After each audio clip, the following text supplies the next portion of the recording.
30.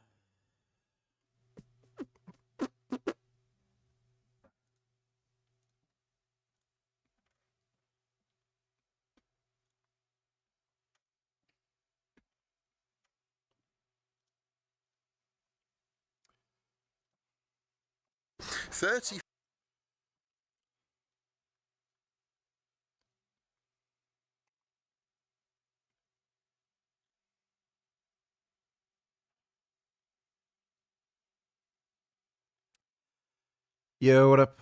What's going on, everybody?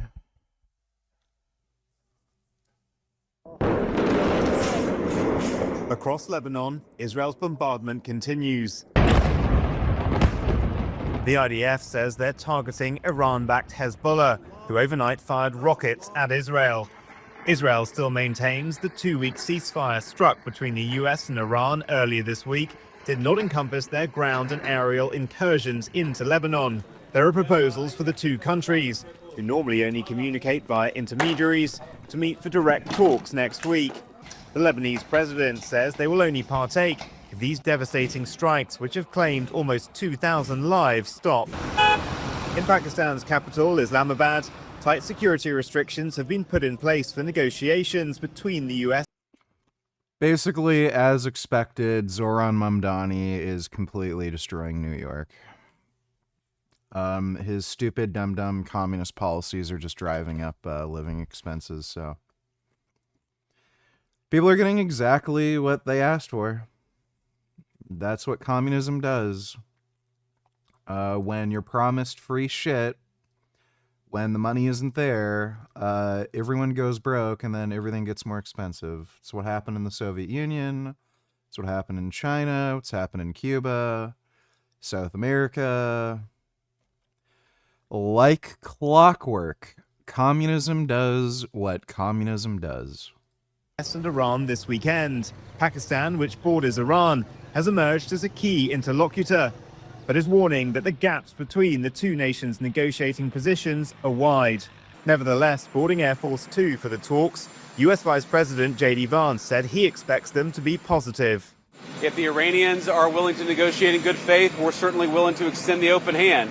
If they're going to try to play us, then they're going to find that the negotiating team is not that receptive. Not long after he was airborne, US President Donald Trump dampened expectations, posting, "The Iranians don't seem to realize they have no cards, other than a short-term extortion of the world by using international waterways. The only reason they are alive today is to negotiate." The Iranian delegation, led by the Speaker of the country's parliament, Mohammad Bagher Khalibaf, has arrived in Islamabad.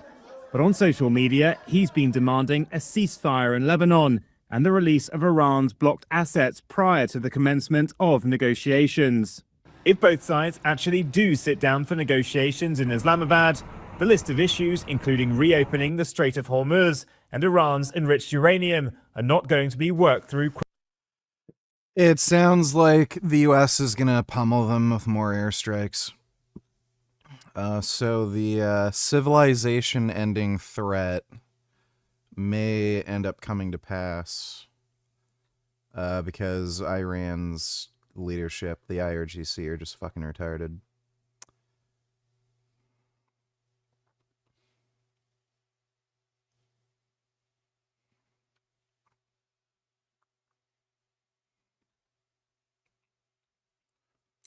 Who's that guy? I can't remember the fucking video or the channel. He made a really good video about it.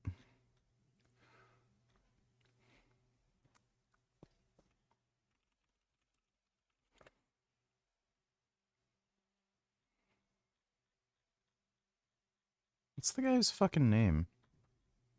I think he might be Iranian. There we go.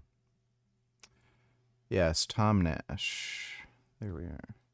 The Iranian regime has already lost this war, and there is zero chance of ever recovering. And it goes in direct contrast to what you've been hearing on mainstream media, especially on the Western side of things. It definitely goes against what you've been hearing on TikTok, on social media, where you have been convinced for the past few weeks that Iran is winning this war. Now, it has nothing to do with how many warplanes or ships the United States military has destroyed in Iran. It has nothing to do with the military balance of power. Hungary's election is tomorrow. Hopefully they vote for the opposition instead of Viktor Orban. He is so corrupt and is Putin's puppet. Even JD Vance went to Hungary to campaign for him 2 days ago. Unbelievable.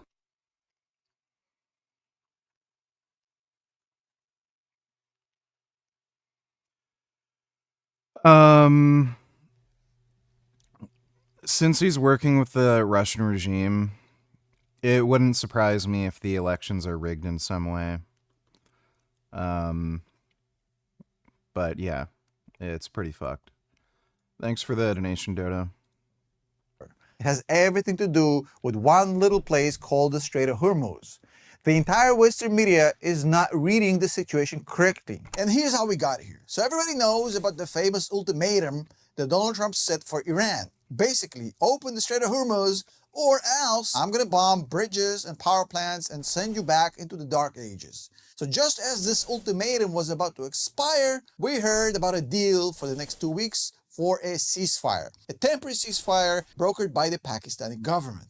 Now, both sides would communicate and they're supposed to find a long-term solution. But whether this deal becomes a permanent peace or whether this deal collapses and the war continues to escalate, it does not change the final. I don't know why Trump and JD Vance are supporting Orban when that is directly against the USO's interest for Orban to win, but the polls are looking good for the opposition. Also, the opposition is centre-right, not far-left, pro-Islamic immigration, so that's good too. Who the fuck knows? Anything regarding Russia with the Trump administration is like a weird, fucked mess. I think it likely has some link to do with the Epstein thing and the Russian regime. Who the fuck knows, though? Thanks for the donation, Dodo. What are you eating? Tofu, broccoli, and rice.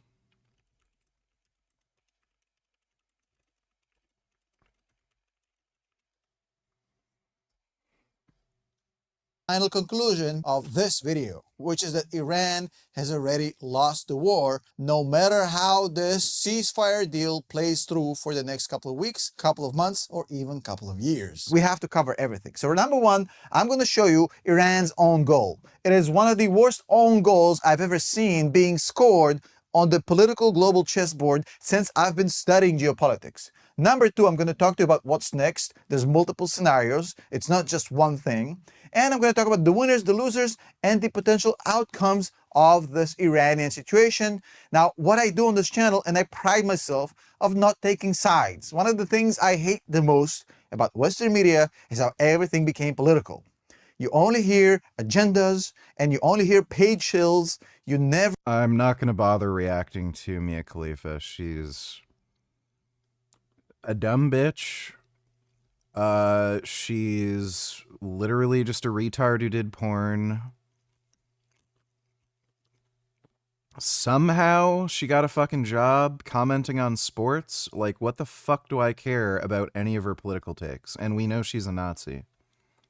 Never get the actual analysis. I have no sides here. I don't care. I'm just here to give you the objective information.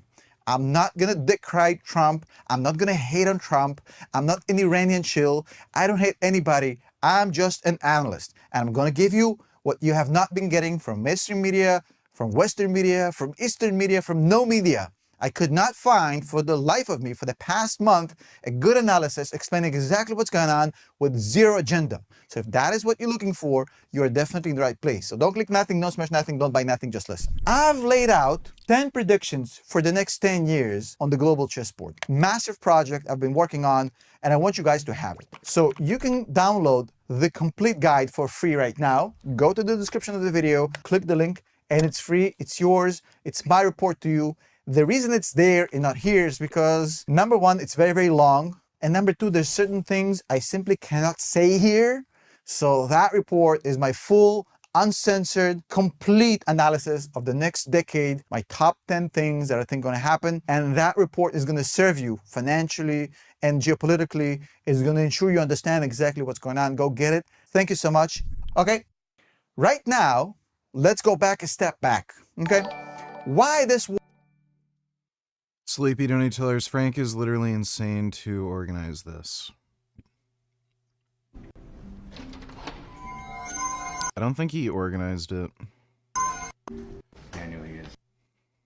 Yeah. Frank, so we're getting justice for Frank. Yeah, I don't think he organized that. Got revenge on Dr. Taban, sir. Justice for Frank Tafano. He was botched by a surgeon down there, Dr. Taban. Yeah, what's up, sir? Did you guys go in court?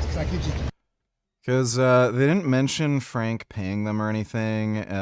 Frank did a real dum-dum. He like made a video about it and encouraged this behavior while he has a lawsuit with this guy, and while they're trying to get him recognized as a what is it, vexatious litigant. So really fucking stupid. I can't stand these fucking dumbass TikTok fuckwits, but thanks for the donation, Sleepy. War even started? Well, depends on who you ask, essentially, right? A lot of people think that this war started because of a cover-up to essentially wash away the stench of the Epstein files.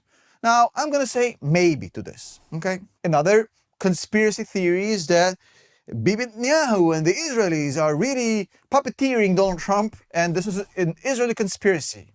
I'm going to say maybe here, okay. But the one thing that these theories have in common, we have yet seen any evidence supporting any of those theories. It is pure speculation and it's pure assumption. Maybe is the best I can give you here. But I don't operate in maybes. And another rule I have is I follow the money, because most geopolitical decisions come down to money, come down to dollars, not the Epstein files and not some Israeli conspiracy. And when you follow the money, you actually see the pattern that I've talked about in my previous video. Donald Trump is working through a very specific plan. That plan is to suffocate the Chinese by taking away oil, because China has one major weakness, which is they're not energy independent. They acquire a lot of oil, especially since they're the global factory, and that oil comes from outside. So that's why he did the Venezuela model on Iran, but Iran is much bigger, much stronger, and much more diversified in the centers of power. That is why Venezuela was an immediate fix, and now Trump owns Venezuela. But the idea here is China. China is the holy grail. Trump is trying to break apart the Chinese-Russian-Iranian alliance. Now, Iran is the weakest link in this alliance. That's not the problem. But if you take away China's ability to buy cheap oil from Venezuela and from Iran, you make it super dependent on Russia. Sleepy, donate $2, so dumb.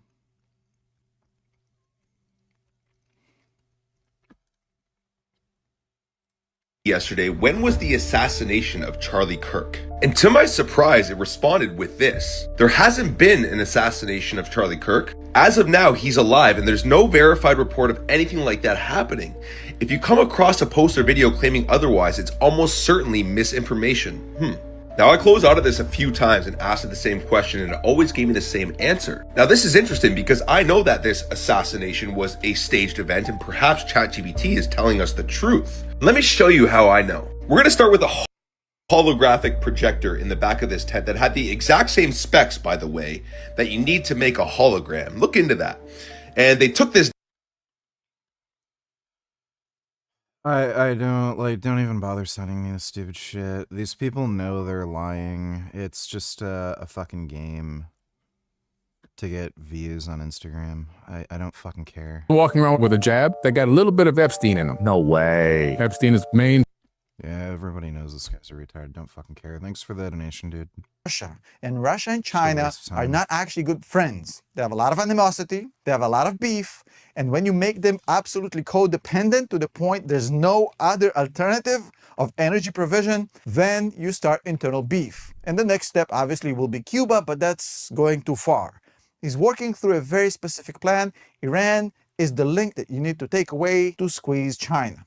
And then you either break apart the Russian-Chinese alliance, or you make China so weak that it has to adhere to whatever Trump wants to do.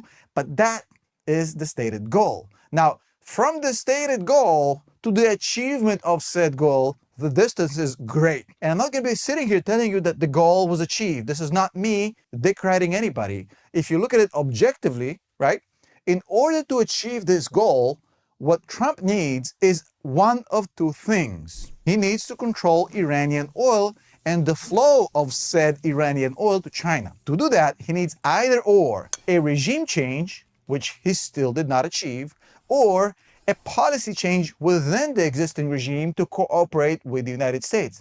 Also, not yet achieved. None of this is achieved so far. So as far as the stated goal of suffocating China, that hasn't happened yet. And that's why Trump is still there. Not because of any other reasons you have heard about, okay? Number two, look at this. Not really likely that this theocratic regime, and as I said right here, there's a lot of religious undertones, but also pragmatic survival. If this regime cooperates and yields to Trump, option number two, what happens is, number one, it doesn't make any sense from a Shiite perspective. Even the IRGC, who has now become the center of power in Iran, because the new supreme leader is nothing but a puppet, so now the IRGC is actually managing Iran and owning Iran. The age of the theocratic rule is pretty much over in Iran. But even the IRGC are heavily religiously motivated. So according to the Shiite world, it's going to be very, very hard, maybe even impossible for these guys to yield to Donald Trump. It's not going to happen. Plus, they love the chaos. They love being the underdog, and they thrive in this environment, religiously speaking, of course. Number one is more likely, but number one, as far as regime change, so far has not happened. So whether it happens or not in the next few days, few months, few years, that has not been achieved. So the goal of Trump of blocking China and cutting the supply chain from Iran to China has not been met, okay? And it has nothing to do with what Trump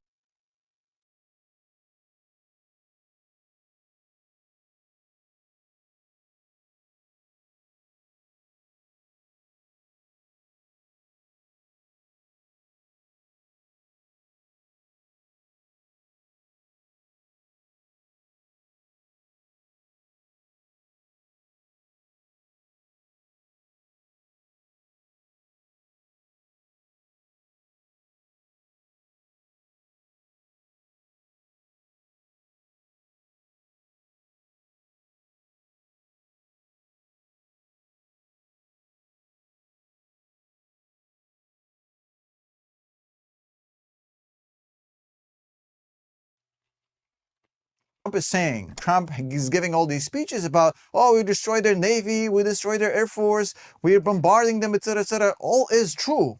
Militarily speaking, the United States against Iran is like a Ferrari racing against a Yugo from the 1980s. It doesn't make sense. It's just a mismatch. If this was a basketball game in the hood, we would reshuffle the teams because it's just not fair. It's a bunch of NBA players playing against kids who've never touched a basketball, okay?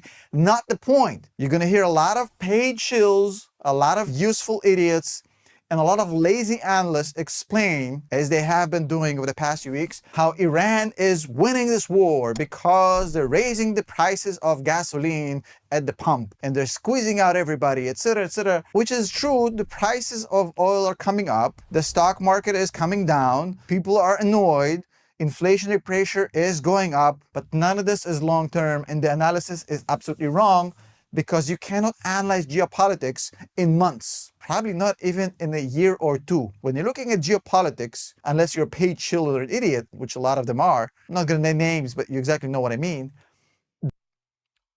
They're spreading communist propaganda that is just coming out of China. That's all it is. Beijing propaganda.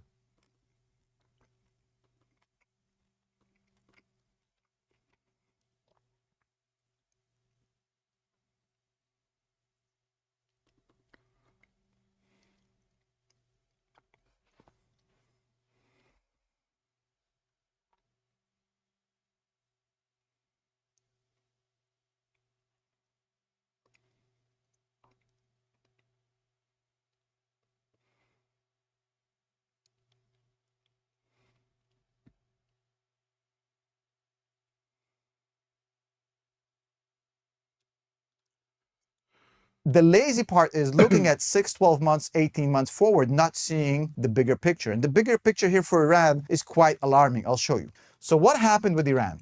I'm going to explain this very, very briefly. Okay. So Iran essentially admitted to itself and to everybody in the world that it simply cannot win this war with conventional warfare. They don't have the firepower to match up against the United States and the Israelis. They simply cannot.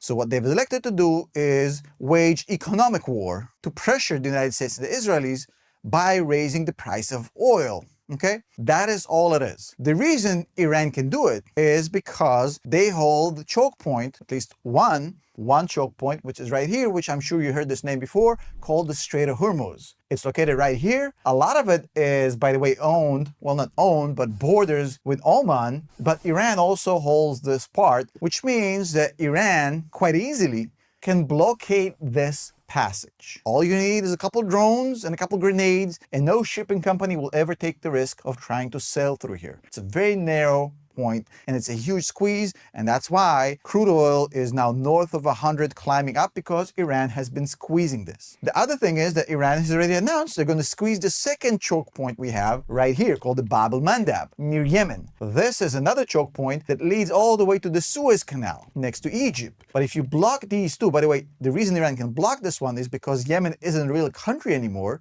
It's been absolutely annihilated, and Iran loves to step in these vacuums, arm paramilitary groups, which they have, called the Houthis, and now Iran owns Yemen, owns Lebanon, owns parts of Iraq, etc., etc. But in Yemen, what they can easily do is block this part, and then you block essentially 40% of the global traffic of oil, spiking prices north of 140, 150, okay? And that is going to be very bad for the stock market. It's going to be a lot of pressure, etc., etc., okay?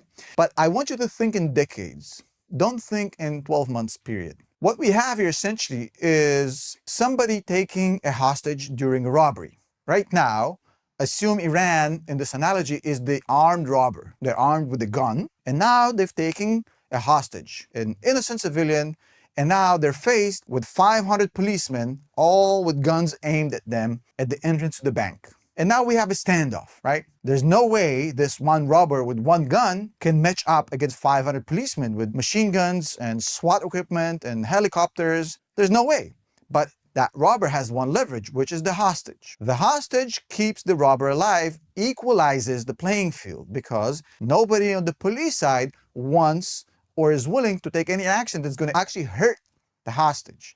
As long as the robber has the hostage, he has leverage and he can negotiate with the police. The minute the robber decides to shoot the hostage, that leverage is gone. It will never be brought back up, because once you kill that leverage, you have nothing. All you have is one gun against 500 armed policemen, and with the dead hostage, there's literally nothing that you can do. Iran has held the closure of the Strait of Hormuz over the head of their neighbors, whether it be the UAE or the Saudis or Qatar and the entire region, or Kuwait. But they've essentially told their neighbors, hey, we're going to be the neighborhood bully, and you're going to play nice with us, and you're going to let us get away with a lot of stuff that are nasty, because if you don't play nice, well, your only way out for your oil is right here, and we're just going to block it. The only way the UAE, the Saudis, and the Kuwaitis and the Qataris can send gas and oil is through the Strait of Hormuz. If Iran blocks it, they all block. They all can't make money. So the squeeze is double, both politically, geopolitically, globally, as far as the price of oil, but also the entire Gulf region is unable to export oil, and that is economic terrorism, pretty much. And because of this threat, everybody tried to play nice with Iran. Well, Qataris obviously try to be their best friends. The Saudis have tried to make deals with them across the years, try to get friendly, but everybody respected this threat. But because they've never actually acted upon this threat seriously, they closed it here and there, but they've never done this, complete closure, and they've never really actually bombed their neighbors, etc., etc. Now, they've blocked this place up, okay? Now it's blocked. It's 100% blocked. And they're only letting their ships pass, Chinese ships and their ships, and they're making lots of money. So the Western media is telling you, well, the Iranians are making more money than ever because oil prices went up and they're actually exporting their oil from here without a problem. Sure, but it's nearsighted. It's very short-sighted. Yes, they'll make a few couple more bucks, whatever.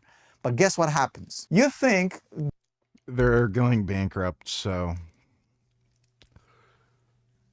literally does not matter. Whoopee fucking diddly do.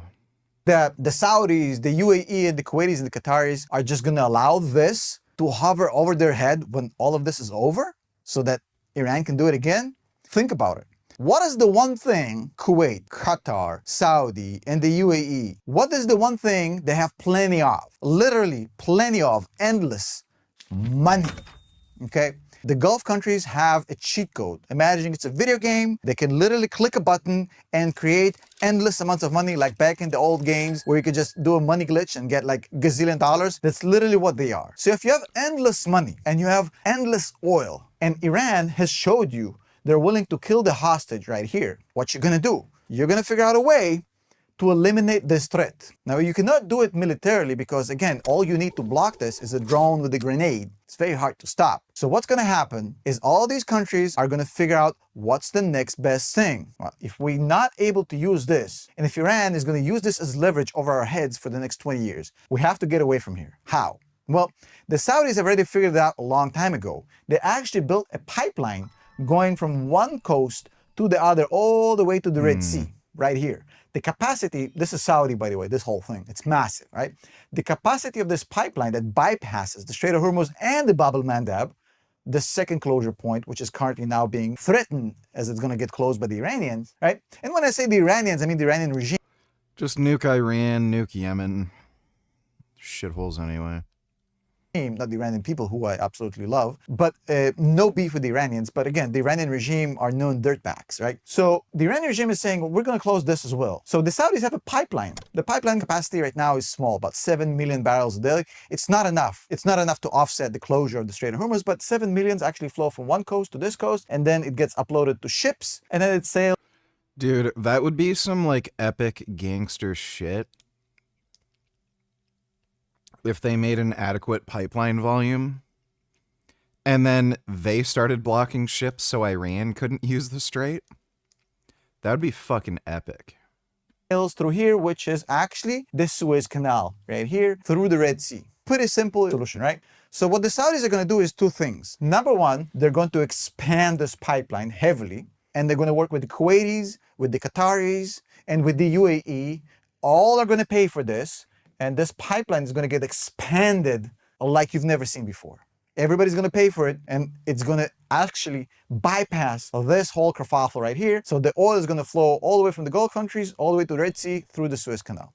The second thing they're going to do is they're going to figure out, hey, we don't really have a beef with the Israelis right here. And the Israelis have a coastline in the Mediterranean. So even if the Suez Canal is open today, but maybe tomorrow something happened in Egypt, maybe we have terrorists right here closing the Suez Canal, maybe it's another choke point right here, right? Why don't we do this? We build an extra pipeline from here, and instead of only relying on the Suez Canal, we're going to open up a second pipeline connecting the existing pipeline to the Israeli port on the Mediterranean Sea. And that port is going to receive this oil, put it on tankers, but also continue to build pipeline underwater and actually get all the way to Greece and then all the way right here to EU. So what the Saudis, the UAE, and the Kuwaitis and the Qataris are going to do, essentially, they're going to build a pipeline. This part is going to be underwater. That's going to expand the existing 7 million barrels, but also build a massive pipeline all the way to Europe. The only thing that's preventing this pipeline from happening for the past 40 years is the fact that this pipeline has to go through the Israelis.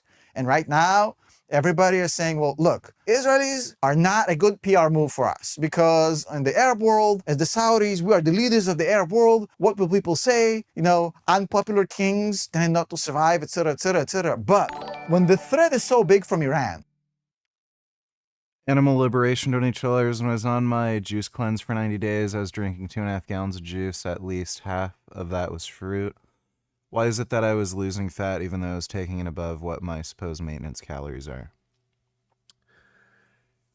Well, juice has absolutely zero fat in it. And you'll actually see case reports of this. There's something called rabbit starvation. People who are only eating rabbit meat, that also happens to them. Rabbits are extremely low in fat, and what can happen is if you're not consuming any fat or like practically zero, you're going to end up metabolizing fat in your body over time. And if you're only consuming protein and maybe a little bit of carbohydrate or only carbohydrate and practically zero protein, you're going to lose body fat over time. You're likely also going to lose muscle, especially if you're just drinking juice. But yeah, low-fat diets do help you lose weight. So if you can bring it low enough with something extreme, like only eating juice or only consuming protein powder or something, yeah, even if you're eating supposedly more than maintenance, over time you will likely still just lose weight. De novo lipogenesis, the conversion of carbohydrate to fat, it's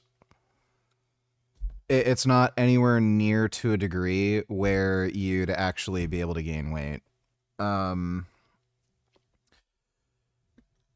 What makes you gain body fat is if you're eating in a caloric surplus, fat that would normally get burnt off for energy, it just doesn't. And then the fat that you eat in your food just gets stored as body fat. So the primary mechanism of weight gain is just consuming, fat in your diet and eating in a caloric surplus.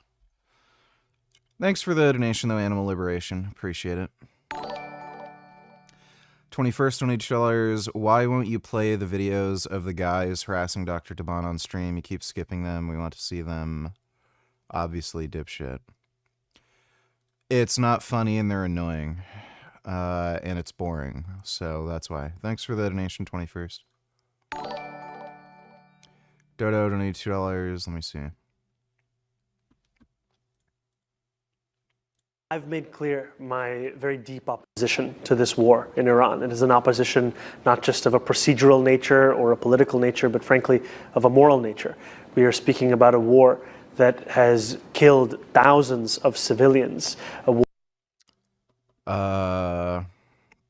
The Iranian regime kills thousands of civilians. War that is deeply unpopular across this city and across this country, not just because of what we... This is like saying... it's really immoral for America to go to war with Germany and Japan because it's killing millions of civilians. While Germany and Japan are killing millions of civilians. Like, it's just fucking retarded. We are seeing it result in, but also because it is utilizing tens of billions of dollars to kill people, money that could otherwise be spent on making life easier for people across the city and this country. And the very things that I often speak about that are necessary. Yeah, Doreen Ryder is right about,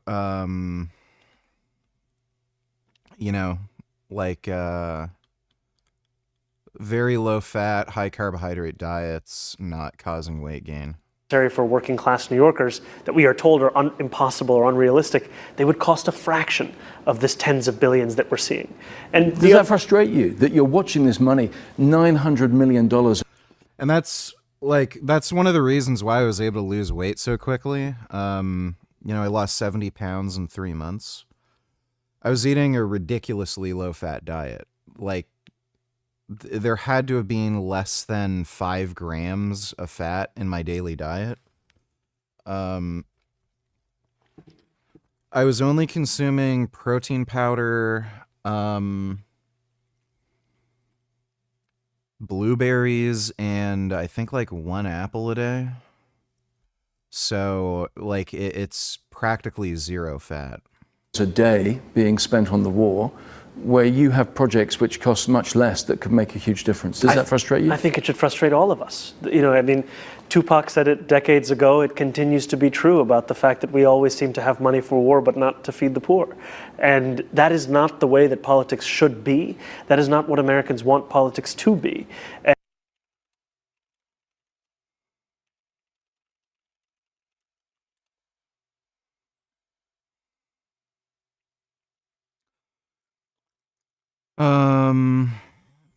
Yeah, so this guy hates Jews. He wants them murdered. That's why he supports the Iranian regime, because they're the biggest worldwide sponsor of terrorism. And if Iran's gone, then Jews won't have to suffer more October 7th attacks. Hate that fucking cunt. Why was quantum computing not a thing in the 1950s? Like, it could have been. Yeah. John von Neumann, good example. Absolutely pioneering computation, also wrote a very important book about quantum mechanics. A couple of things that I think are interesting. One is that, of course, computation became far more salient, sort of late 70s, early 80s. Yeah, it just became a thing which many more people were interested in, partially for very banal reasons. You could go and buy a PC, you could buy an Apple II, you could buy a Commodore 64, you could buy all these kinds of things. It became apparent to people that these were very powerful devices. At the same time, in the quantum case, that was also the time of the Paul trap and the ability to trap single ions and so on. And up to that point, we hadn't really had the ability to manipulate single quantum states. So you kind of got these two separate things that just for historically contingent reasons had both sort of matured around sort of, let's say, 1980 or so.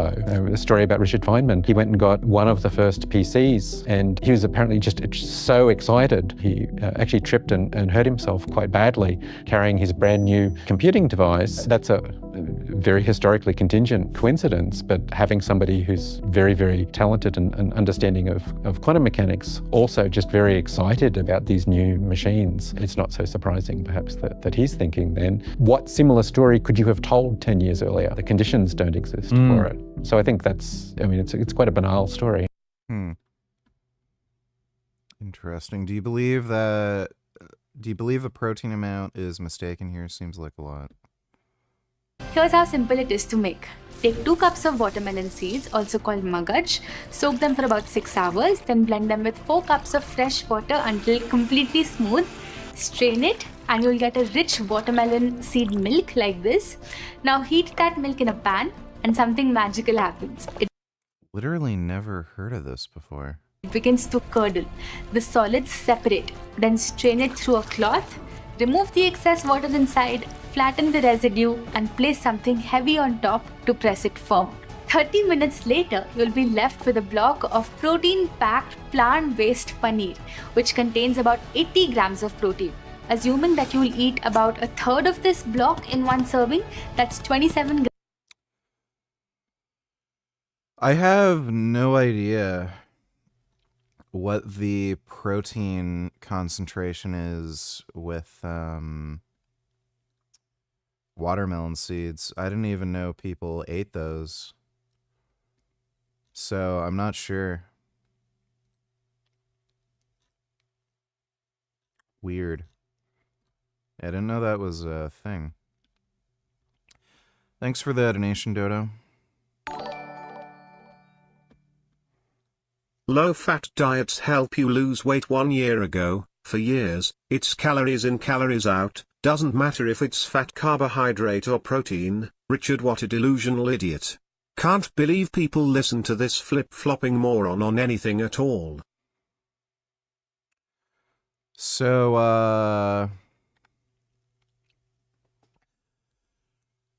most people don't eat retarded diets where they only eat like protein or sugar. So when you're talking about normal sets of circumstances, like, yeah, with a very high degree of accuracy and predictability, you'll be able to predict body fat loss with energy balance.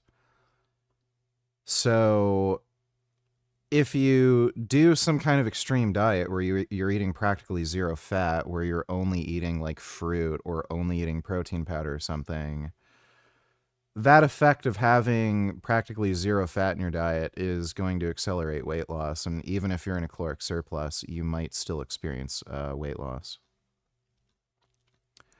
So thanks for the donation, jackass. So Durian Rider was right about telling that fat girl she wasn't drinking enough Sprite and that's why she wasn't losing weight. No. That's not what was going on. Thanks for the donation, though, 21st. Guys, do you see how both Richard's hands on his keyboard while videos are playing and he's staring off screen and isn't even listening to the video because he's can't pay attention to more than one thing at a time? Give her the attention she needs, not wants. I'm listening to the video. Don't you worry. Oh. Thanks for the donation, 21st.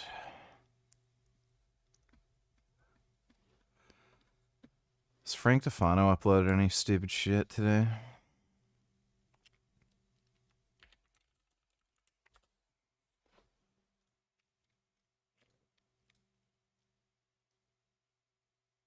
Is that a new one? Sunday night, my guys just left, so they had the light off. Kind of adds a dramatic contrast effect to the bread we just made today. Cool little design on there. So we got the fresh rye bread and then the fresh regular sourdough. And we bake this Sunday, ship it right out to you guys Monday, Tuesday, Wednesday. So despite us freezing the bread, it is as fresh as humanly possible. So then we freeze it to preserve the flavor. And then we send it right out to you guys. And I love how he's like, the bread is fresh because it's frozen. The fuck sense does that make? I get to enjoy bread for... I don't know what the fucking obsession is with sourdough. It tastes like shit. It's the shittiest, worst tasting, toughest, chewiest fucking bread, and it fucking sucks. You can't make anything with it. Everything you make with sourdough sucks. Sandwiches are fucking terrible because the bread is so tough and dense and chewy. Like, the only thing that makes any amount of sense is if you, like, soak it in soup first, but who the fuck does that? It's just fucking terrible. A few days out of the week, and then usually I'll just switch to whatever we make that's fresh. It's not always all at once, but today we got hamburger buns and sourdough, so be sure to check out the burger restock as well. Sunday night.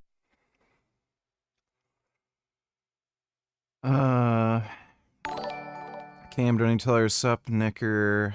Can I dump these here?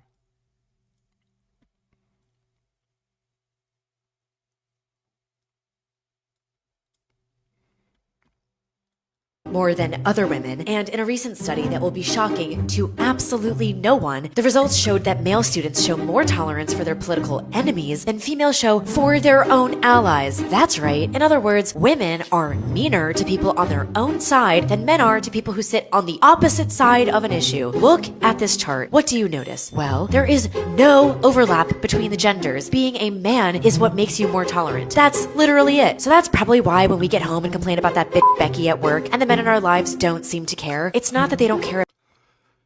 It has to do with female competition strategy. They try to sabotage others rather than outdo others. I think that's the primary mechanism that's going on here. What's kind of interesting is you can actually see the rise of a lot of fascist dictators, and they got huge, vast majority of support from women. Hitler was a huge hit with the ladies. Mao Zedong was able to obtain power because women supported him. So, like, even the Soviet Union, George Orwell talked about how it was mostly young women who were the biggest supporters of the Soviet Union. So, you know, just a fact.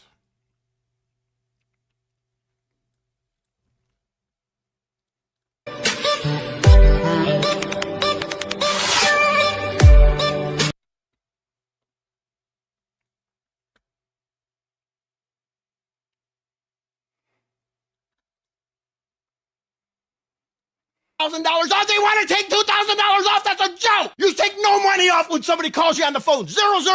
Lowball the shit out of them. Have them drive down to the store and you tell them I'm not selling it to you, you stupid asshole, and you bash your teeth out. Oh, what if I...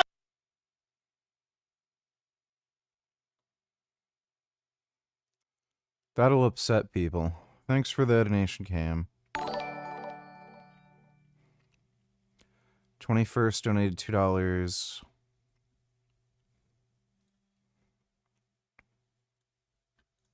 Alright, so we're going to talk about the FDA. I've just learned this today, crazy. And it goes with what I've been saying for years, right?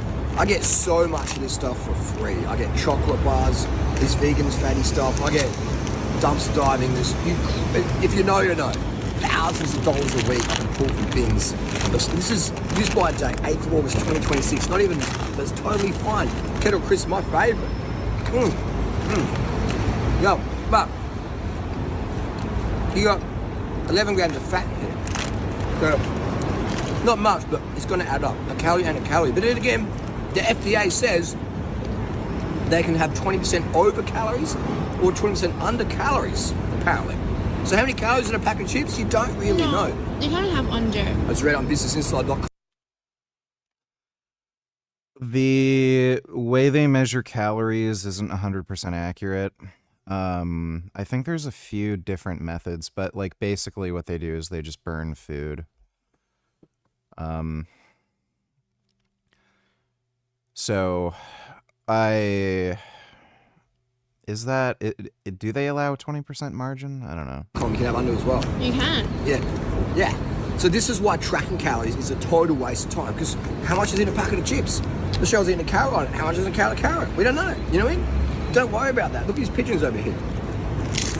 These pigeons are going to come over, and they're going to eat these chips. You know, they don't care about calories. They're just chopping it down. Are any of these pigeons fat? Can't fly, so too fat? No. Any stringfoots here? No. So stop tracking calories and understand a calorie is not a calorie, because look how greasy my hands are now. This is only 10 grams of fat in a whole packet. Look how greasy it is. So that's going to, that fat, when you eat that goes into endothelium cells, goes through your skin, it goes to your scalp, it can cause balding, it can cause acne, clog your pores, okay? But calorie and a calorie. Every gram of fat you eat will spike your insulin resistance, okay? Well, that's not true. It's saturated fat in particular. So you have to be really active to burn off the fat. If you're sedentary or you're injured, do not eat this stuff, man. Give it to the birds, okay? The birds can handle more fat, you know, but if you're fat, like, you know what I mean? If you can't see your abs, then don't eat stuff like this, okay? And if you can't see, like, triple decker, 10, 12, 20 back abs, then don't eat stuff like this, all right? Punch it up like that and give it to the birds. Simple as that, okay? But yeah, I noticed I've been eating a few packets of these Kettle Crisps, and my abs starting to like get a little bit hidden, right? So it's just... Yeah, I mean, low-fat diets do help you stay leaner. Thanks for the donation, 21st. How stale that bread must be. It probably takes 3 to 5 business days to ship. And Frank doesn't store it properly, he leaves it out exposed to the open air in his store when he leaves. I have an old used jock strap that says harder daddy. You want it? Aubergine emoji, nervous sweat emoji, cool face emoji, steam locomotive emoji. No, I think I'm good. Thanks for the donation, James. Dodo donated tellers, you have no idea where your consciousness will go once you die. So you don't actually know when you die it goes black and nothing matters. Your consciousness could spawn somewhere else, like how you spawned in this life. Yeah, well, ask anybody who's dead. So, they'd know best, right? Thanks for the donation, Dodo.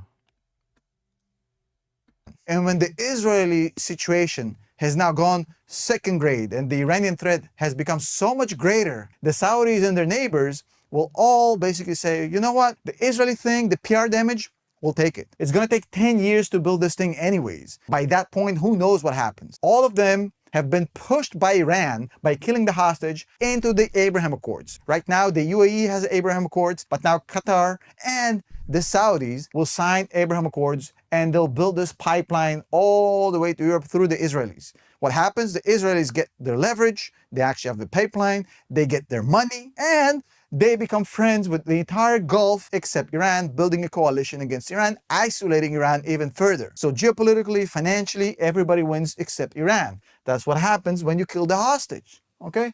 Now, Iran's isolation is going to increase by 2035 like you haven't seen before. And the reason is quite simple. Number one, we're going to have an alliance between the Gulf countries, the Israelis, and the EU, because everybody wants the oil to flow without interruption.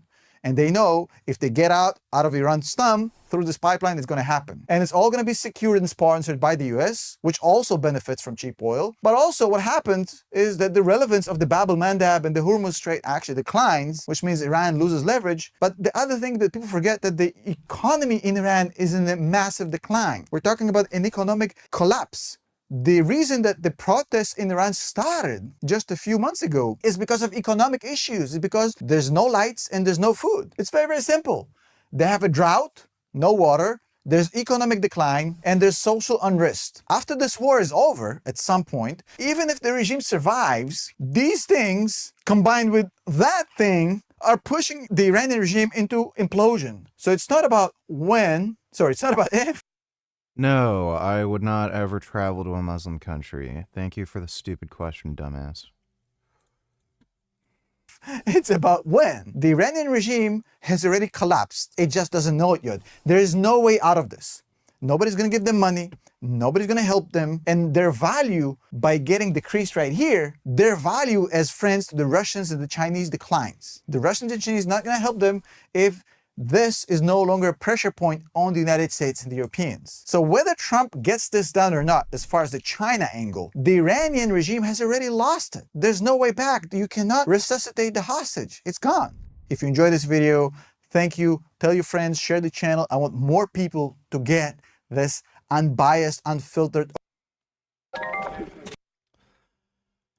Yeah, I mean, Trump's right. The Strait of Hormuz has to open at some point. It's the only way Iran can make money, so, you know. Before President Trump visits Beijing next month for a high-stakes summit with Xi Jinping, the Chinese leader will already be laying the groundwork on the one issue beyond tariffs and trade spats that remains the flashpoint in relation. I fucking hate this Winnie the Pooh looking motherfucker. You heard him, Richard. If you're fat, like you can't see your abs, don't eat potato chips. So that means you can't eat any more chips, you fat fuck, since you have no ABS, lol. Kinda insane how you have no visible abs and you've been doing fitness for years. That's with the U.S., Taiwan, and the billions of dollars in arms sales the United States makes with the self-governing island Beijing considers its territory. Xi has made no secret of his ambition to unify Taiwan with the mainland, nor of his disdain for its elected president, William Lai, who views Taiwan as its own country. To defend against any attack, Lai's government wants a huge boost in defense spending, $40 billion over the next 8 years, much of it to be spent on American-made weapons. That's where Zheng Liwen comes in, Taiwan's main opposition leader, who wants closer ties to China, which makes her a polarizing figure here. The world views the Taiwan Strait as the most severe and dangerous powder cake, she says. I have high expectations for cross-strait reconciliation. Zheng has even accepted a rare invitation from Xi to visit him, weeks ahead of the U.S. president. Her strategy, she says, embrace Beijing to avoid all-out war. And so as China has stepped up military drills around the island, Zheng's Nationalist Party has also blocked government efforts to boost defense spending, despite the U.S. urging Taiwan to... Taiwan actually elected a woman? The fuck? ...commit more to its armed forces. Do you believe that U.S. support is still there for Taiwan? It's very crucial and important for us to have solid U.S. support for Taiwan. What makes Zheng's turn toward China more dramatic is that she used to be on the other side, a student activist calling for Taiwan's independence. There you go. Criticizing the very party she now leads. People here would love better cross-strait relations, but people's attitudes towards the People's Republic of China and its political system are incredibly low. The twist is that there's growing skepticism in Taiwan toward the U.S., too. Taiwan came in, they stole our chip business. President Trump lashing out at Taiwan over semiconductors, tariffs, and defense spending triggered a decline in perception here that America is a trustworthy ally. The fuck does he mean stole our chips? That will have Taiwan's back in any fight with China. As someone who monitors these changes, does that worry you? I think one of the biggest concerns is that people here think that Trump just has retard brain. Somebody told him that Taiwan makes most of the world's chips, and then he's like, They stole our chips. America made chips and then they stole them. Like that's probably what he was like fucking thinking. that trying to have a stronger relationship with the United States is either a waste of time or bad for Taiwan. And so John... When you finally interview me, I think in part of the interview I would like to start doing a strip dance for you and the viewers. I do a mean strip dance. Would love to reveal some skin and swing my older man cock close up to the camera, kissing face emoji, cool face emoji, aubergine emoji, smiley face emoji, aubergine emoji. I don't think we'll be doing that. Thanks for the donation though, James. Li Wen's landmark visit will be closely watched in Washington. Xi Jinping is leveraging the optics to show that Beijing can talk with Taipei and that China has allies in Taiwan. Didn't they have like another massive round of culling of their like generals? Like I think they wiped out like 90% of the military generals because of like disloyalty. For me, improving our relationship with mainland China will never compromise our relationship with the U.S., she says, adding it's not an either-or choice. Is reunification your goal? My goal is to begin creating peace, she says, adding it's too early to tell for now. Janice. Yeah, don't elect women to lead a country. That's the moral of the story here. Median rent in Manhattan rose to $5,000 a month in February, and in Brooklyn, $4,296. Yep, New York City broke another record, but it's not a good one, because not only are rents here the highest they've ever been, they're surging at a time when rents in other parts of the country are declining. But don't worry, New York's got a new communist mayor. Dude, I can't imagine spending $5,000 a month on rent. That's just a fucking nightmare. Girls prefer people with Durian Rider's physique compared to something like your physique. Girls prefer super lean and ripped 8-pack abs over a bulky guy. Even if the guy is somewhat ripped, he wouldn't be as lean as that, and girls prefer leaner guys. Yeah, that's great. Thanks for the donation, 21st. And he's got a plan to fix everything by erasing what's left of the middle class.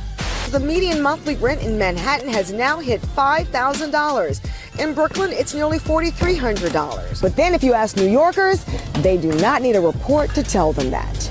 We'd been in a walk-up in Brooklyn for 4 years, and rent wasn't increasing so much, so we stayed there longer than we probably should have.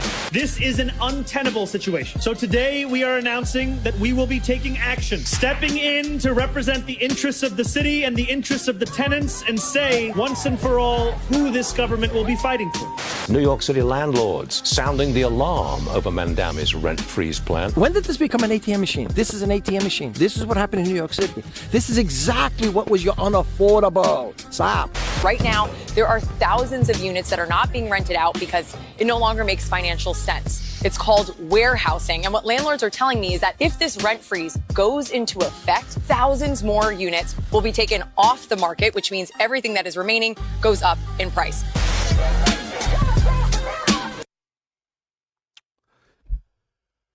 He's doing exactly what he promised, and I fucking told you so.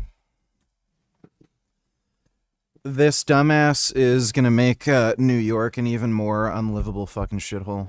He's just such a fucking idiot. It's insane. I don't even know why anybody's living in New York at this fucking point. It's such an overrated, like, dipshit fucking city. Like, why not just move to fucking Florida? You have better weather, and it's fucking cheaper, and there's plenty of fucking jobs. There's no reason to be in fucking New York.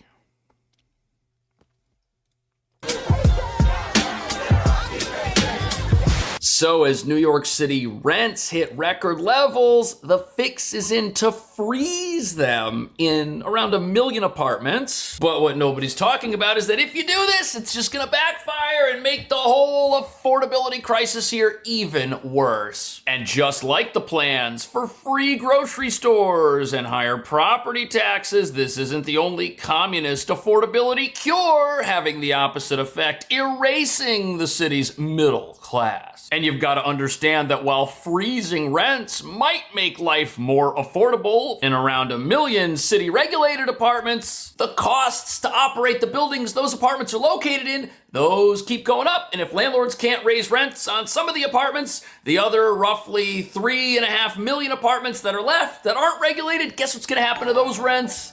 They're going to go up.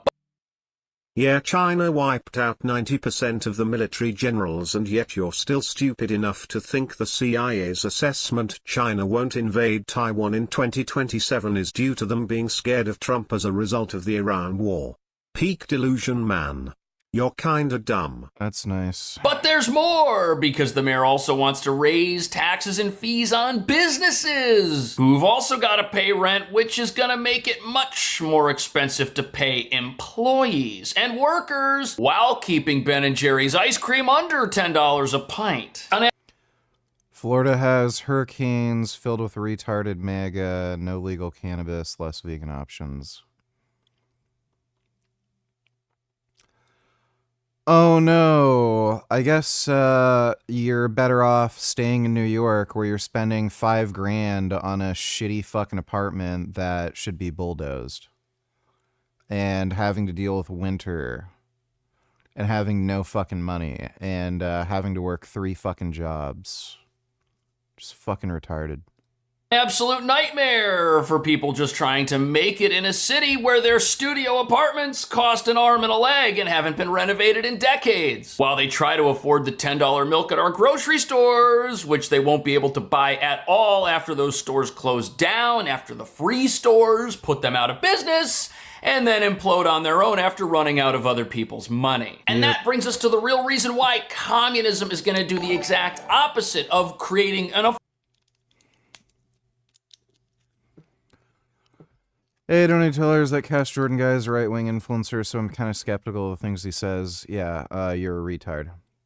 I'm sure some of it's true, but, like, rents being down across the countries besides New York City is not true, so yeah, I'd be careful listening to him. That's great. You're a fucking dumbass. Affordable city for every New Yorker, which was the mayor's campaign promise. You see, communism relies on other people's money, and once that money's gone, now what do you do? And as you're about to see, the real reason the new mayor's plans for America's first socialist sanctuary are already imploding is because New York's been flirting with communism since before he moved in. It just hasn't called it that, even though it's been out in the open for everyone to see, like the free hotel rooms for illegal immigrants, and the city's ever-expanding housing voucher programs, which are mandated by local laws, all paid for and propped up on the backs of hardworking New Yorkers struggling to survive. And as you're about to see, things get even worse once you realize it's so hard to build anything here and create more apartments that people can actually rent, that the tiny amount of apartments that do get built, well, they're only for the rich. Tough times in Mike and Sade. I'm going to tell you something that you probably don't know. Here in Gowanus, look at all of these new buildings behind me. There's construction going on every single corner. This is part of a new housing boom that's happening in Brooklyn right now. It's the new hotspot. And according to the new report, that rental market report by the Corcoran Group, rents are at an all-time high now in Brooklyn. And that's because the apartments created in this new quote-unquote hotspot, which is the only place we've seen any construction of merit over the last several years, are so expensive most people can't even live in them. I mean, just look at these rents. This is crazy. You got to be in the top 95% of Americans income-wise if you even want to live in one of these places. But the protesters on the streets of this city don't seem to understand that at all. There is only one solution! Communist revolution! Communist revolution! There is only one solution! There is only one solution! I really wish you could just send these people to, like, some communist shithole country. Like, how many fucking times do these communist experiments have to fucking fail? Right, so here they are, out on the streets, advocating for communism, open communism in New York City, as if that's gonna fix anything. We've already run out of other people's money. It's already not enough to pay for unlimited things everybody else wants. But while people are allowed to protest for communism in this city, there's other things that you're not allowed to talk about at all. Beating drums, traffic barriers and barricades, and blowing whistles, hundreds of local residents came out Sunday night to protest plans to build a homeless shelter next to the 25th Avenue D-Train subway stop in Bensonhurst, Brooklyn.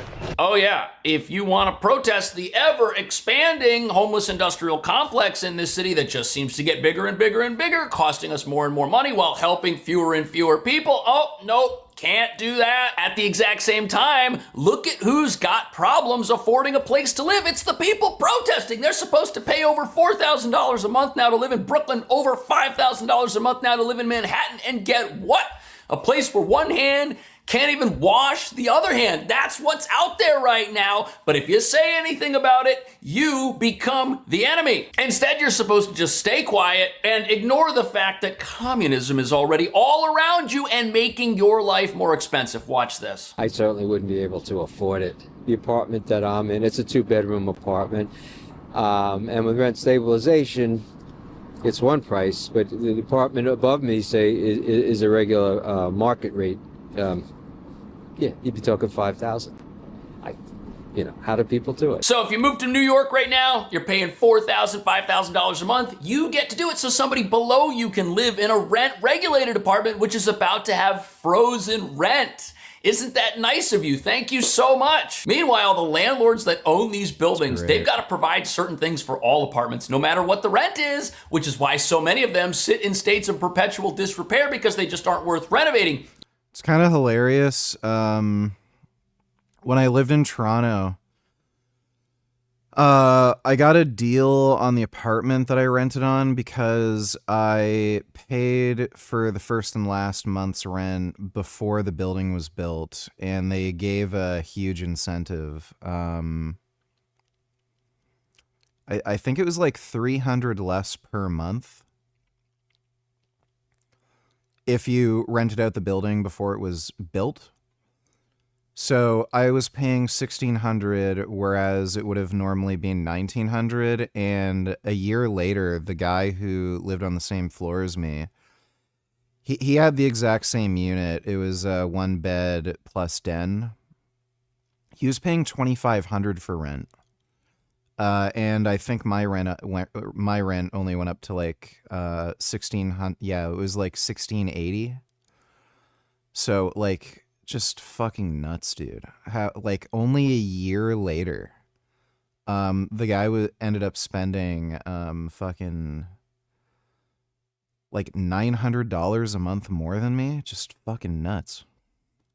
You've got to pay heat, hot water. You've also got to renovate these apartments and spend hundreds of thousands of dollars to bring them up to a level where somebody can even move in. And if that apartment's regulated by the government and it can only have rent that's so high, the costs go way higher than what you can actually earn on the apartment. And landlords are like, look, we can't. $802. Can you articulate a proposed solution or Cash Jordan's proposed solution for this crisis then? Yeah. Get rid of the stupid rent regulation system and let the free market do what the free market does. If somebody can't afford to live in New York, then leave New York. It's that simple. It's fucking stupid. All this, like, bureaucratic bullshit and, like, price fixing or, like, rent freezing, and it's nonsense. Look at any of the fucking red states that don't do this shit. They have cheaper fucking rent, cheaper housing, and it's higher quality, too. So all the weird bureaucratic red tape and all the weird, policies to help lower income people with the, like, rent freezing or rent regulations, it just ends up driving up the fucking price of all these units. That's all it does. So, yeah. Like, they're not even able to, like, build. You can see the same issue in places like San Francisco. Whenever anybody tries to even build new rental units, they can't even get a fucking building permit until, like, 8 years later to even get the permit to start building. So, and this is just what liberals do. They end up creating all these regulations and shit that make it impossible for the free market to actually exist, make it impossible for supply to meet demand, and then you end up having these affordability crises. Same thing happened in fucking San Francisco. So it's just retarded liberal bullshit.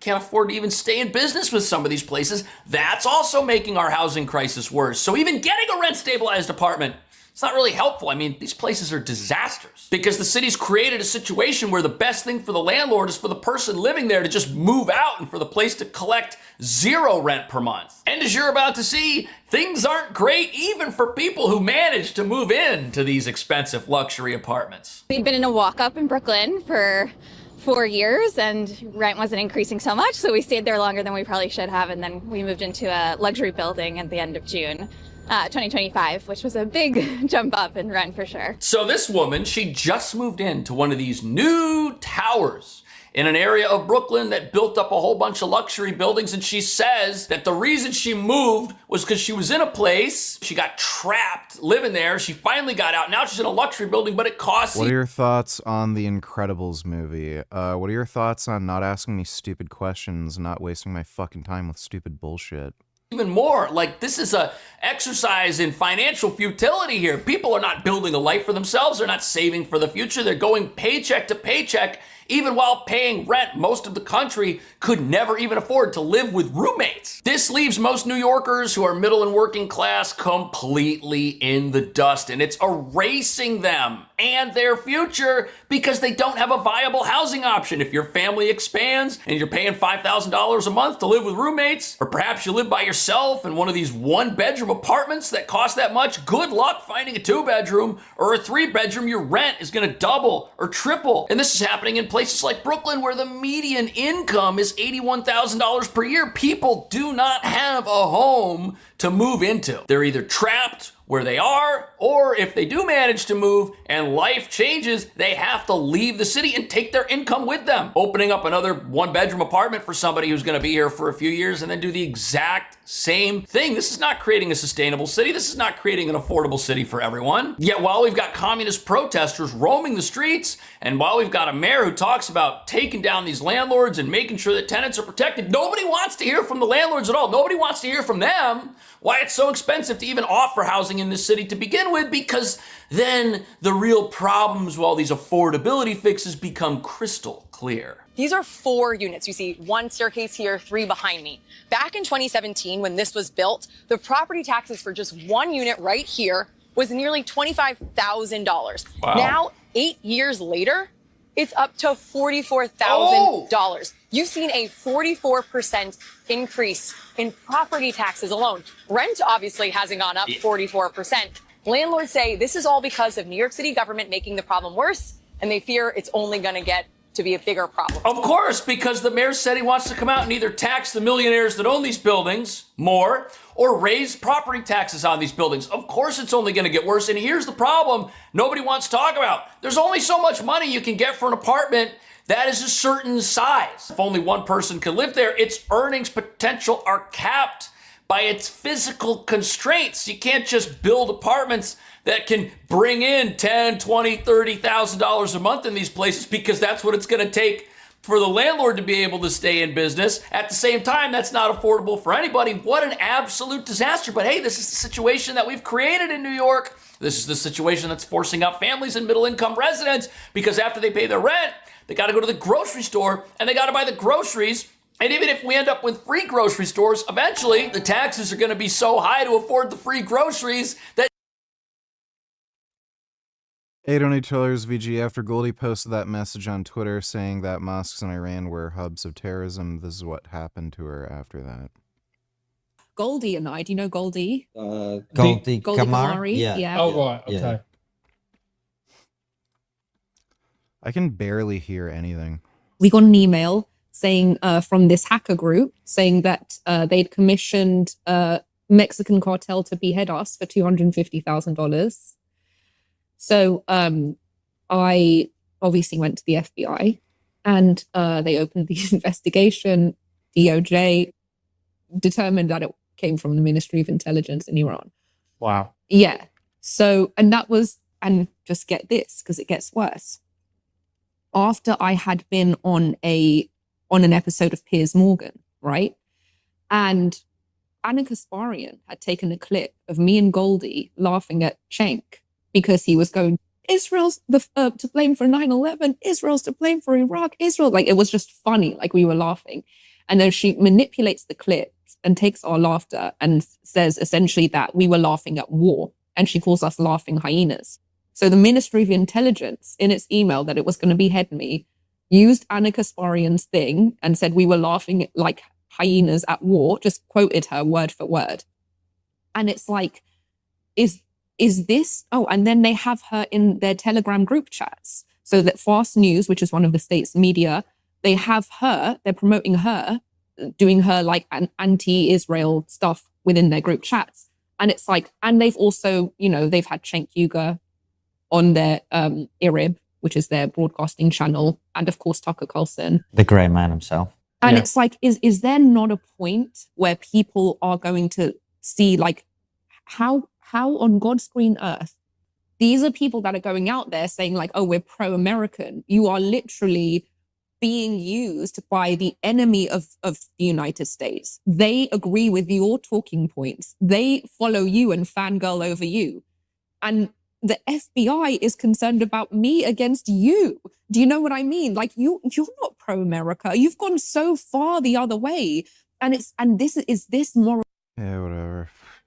And nobody's going to be able to afford anything here. Everyone's going to be just broke, walking around, waiting for somebody to give them something. That is communism 101 for you. When did this become an ATM machine?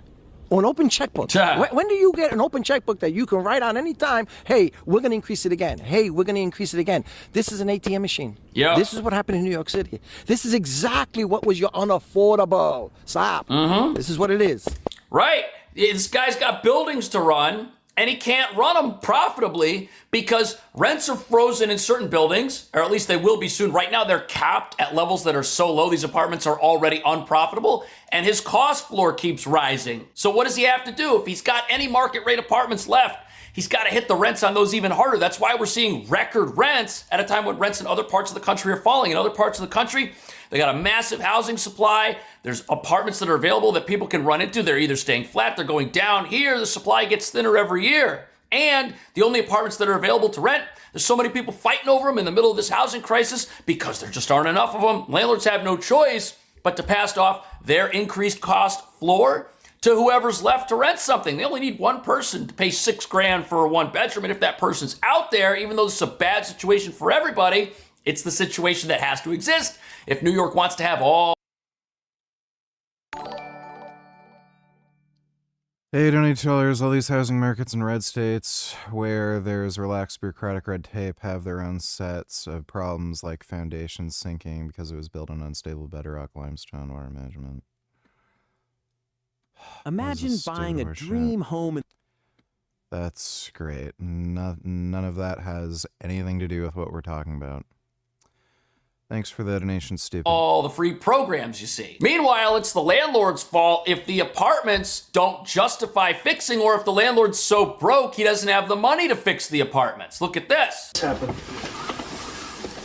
I can't remember exactly the year. A year? More than years. Mayor Zohran Mamdani inspecting broken floor tiles in an apartment on Clarkson Avenue in Prospect Lefferts Gardens, getting a first-hand look at the deteriorating conditions, from an eroding bathtub surface to a rust-covered corroded bathroom pipe and red paint splashed about. And you told the landlord about this? Yes. And what was the response? Call some numbers.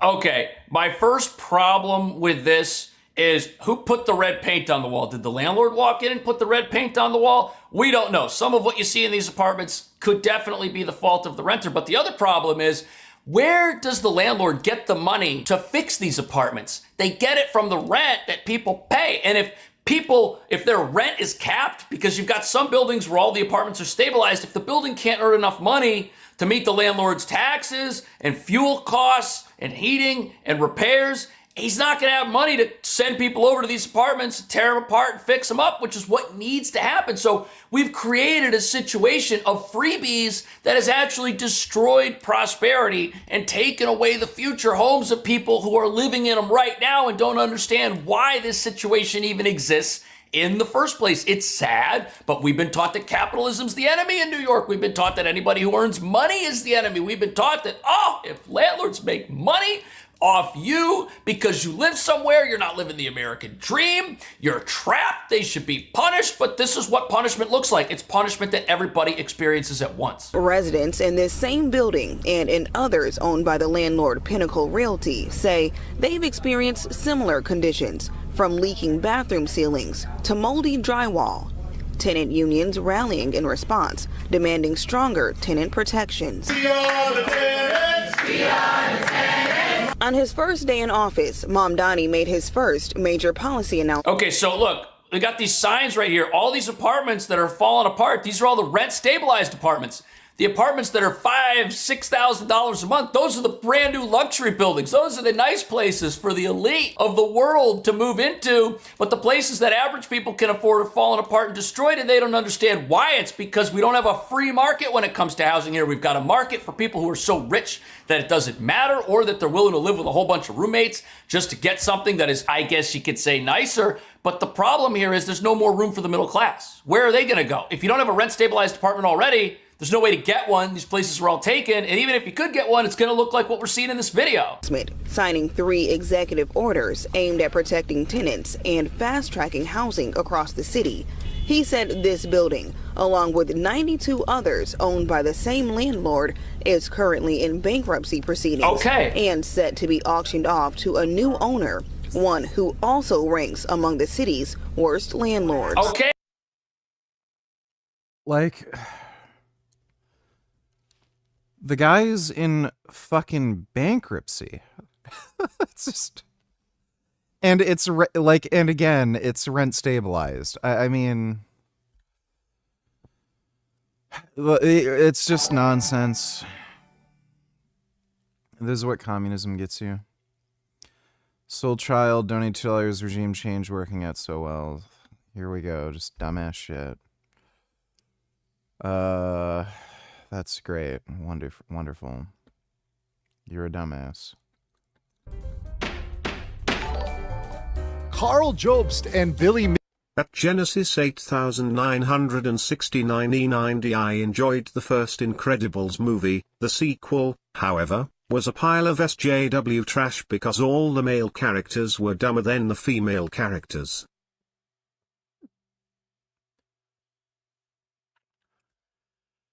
That's good. Thanks for the donation, Dodo.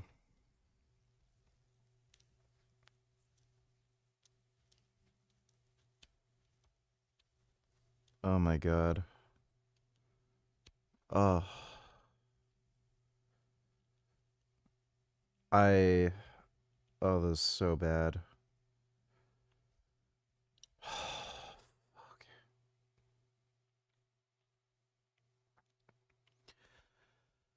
I literally cannot hear anything out of my left ear. It's totally blocked.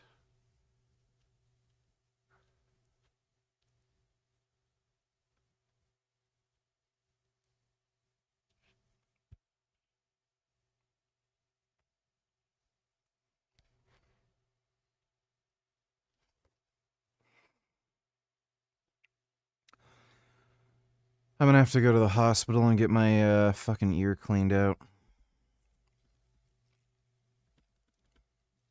Mitchell are at it again in what may be a hilarious lawsuit in Florida. We're going to cover that on The Legal Mindset. We teach you to be your own judge. I'm Andrew Esquire, American attorney, particularly Florida attorney, and this is a Fast Facts video, the quick and dirty version of the latest in legal news. So, in case you don't know, Australian YouTuber Carl Jobst has been in a long-standing feud with one Billy Mitchell, the Donkey Kong King, also selling some hot sauce, Ricky's hot sauce. And now, after they concluded a lawsuit in Australia, we're looking at a new defamation lawsuit filed in the U.S. District Court for the Southern District of Florida as Billy Mitchell, Florida resident. So that is filed indeed in Florida. So let's get some background in our opening statements.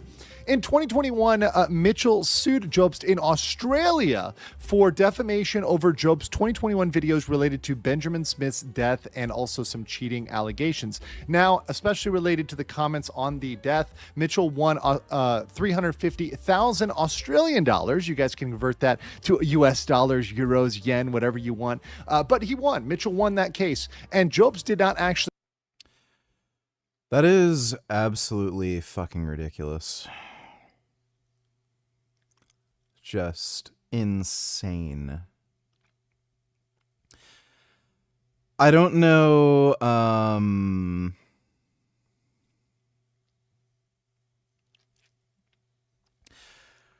don't know why so many people were like had the opinion that Jobst deserved it, or like this was even remotely sensible.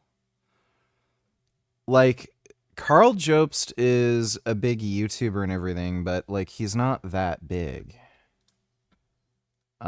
He's not like fucking a dream home in the desert. Fucking YouTube. Yeah, 1 million subs. What? He's averaging around 800K a video, something like that.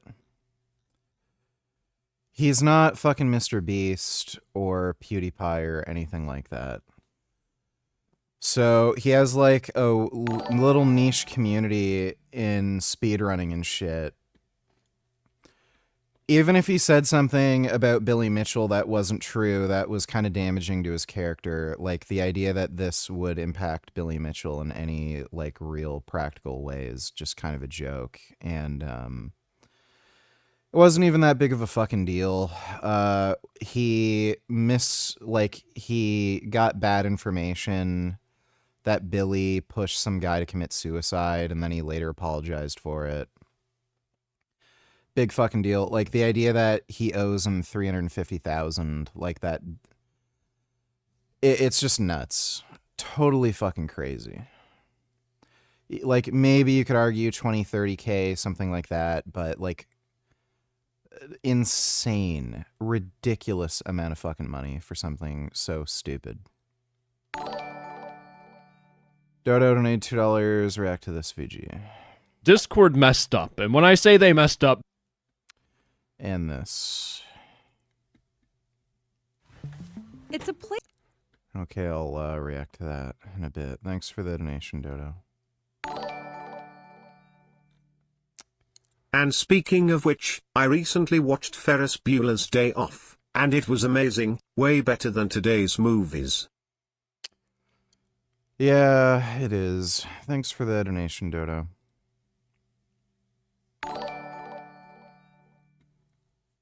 $121. I doubt he even knows how to read the science correctly.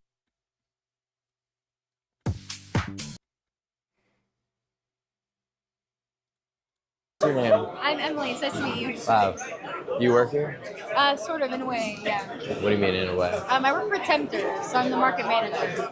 THC has its benefits, so does CBD as What? well. It's good for muscle recovery. That's why we sponsor a lot of sporting events. It's good for muscle It is not good for muscle recovery.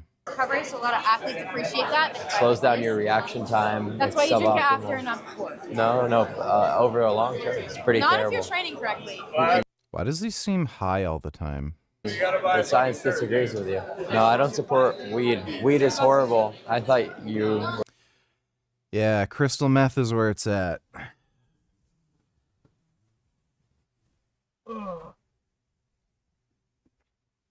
If you want optimal performance, you need to stick to crystal meth.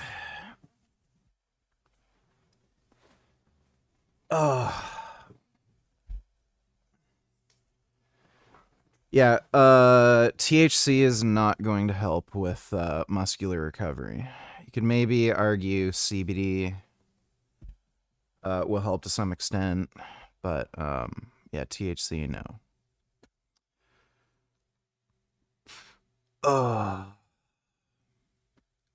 Work ready. Does it end here? Does it end here? Like, Well, that was pretty awkward. He seems kind of sauced. Yeah, the end of the venue? Yeah. I'm just looking for a girl's to cold approach. Your what? My cold approach? Oh. They in there. You gotta go in there. Hey, what's up, young man? How you doing, bro? Kristen, good to see you, man. Good to see you, man. How's the event going? Yeah, it's good. Really weird how he kind of blew up on social media. Thanks for the donation, John.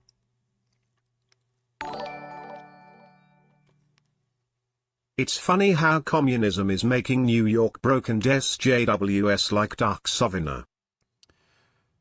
Yeah, it's almost like if they were allowed to get a job and work, they could make money. Thanks for the donation, Dodo. Place where you can shop Toys R Us, Bath and Body Works, Estee BTW, what is it with making male characters stupid, VG? Well, women like to imagine that they know better. Thanks for the donation, Dodo. Lauder, Home Depot, and Tempur-Pedic all under one roof. And no, it's not a shopping mall, or a Walmart, or a Macy's. This is the Navy Exchange. It's a chain of retail stores operated by the U.S. Navy for active duty military members, veterans, and their families. Some are small convenience stores called micro markets, and others are sprawling department stores. These shops, along with a chain of hotels called Navy Lodges, are run by the Navy Exchange Service Command, known as NEXCOM. When someone joins the military, they raise their hand and they say, I'm going to serve, and we say, hey, we're going to take care of you. And one of these benefits is the Navy Exchange benefit. Products are typically discounted and tax-free. 100% of the store's profits goes back to sailors. If you come here and buy a couple of big items, you're saving $400, $500 if it adds up. But sales have fallen. From fiscal 2021 to fiscal 2024, sales were down nearly 5% at a time when retail sales overall were growing. That's proof the Navy Exchange stores have lost market share to bigger, savvier competitors like Amazon and Walmart. Now, the government is spending millions to win back shoppers. We didn't start off saying we're going to create the store of the future, but we were 2 or 3 projects in and realized that's in essence what we're doing. Anytime we've touched an area, it's driving more sales. CNBC went to Virginia to get a first-hand look to see how the U.S. Navy is renovating its retail stores so it can better compete with Walmart, Amazon, and Target. So far, they say it's working. Yeah, the anchor baby thing is a joke. I don't think if you asked any of the founding fathers, if they think anchor babies should become citizens, they'd say yes. So, yeah. It's a stupid idea. The retail world has always been competitive, but even more so as e-commerce becomes faster and more convenient. Over the past 5 years, Amazon has scooped up more and more of overall consumer spending. They have good things at the exchange. I don't have a problem with what they carry. I can find a variety of stuff here, but it's just the convenience. You know, Amazon's never closed. I have an Amazon Prime membership. I shop at Costco. I'm a fan of Costco. We are never going to fill 100% of the needs of a patron. We'd like to think we would, but that's almost an impossibility. But what we want to do is whenever they need something, we want to be first or second in their mind, preferably first. Sales have been on the decline for more than a decade, falling around 20% between fiscal. And speaking of Hollywood,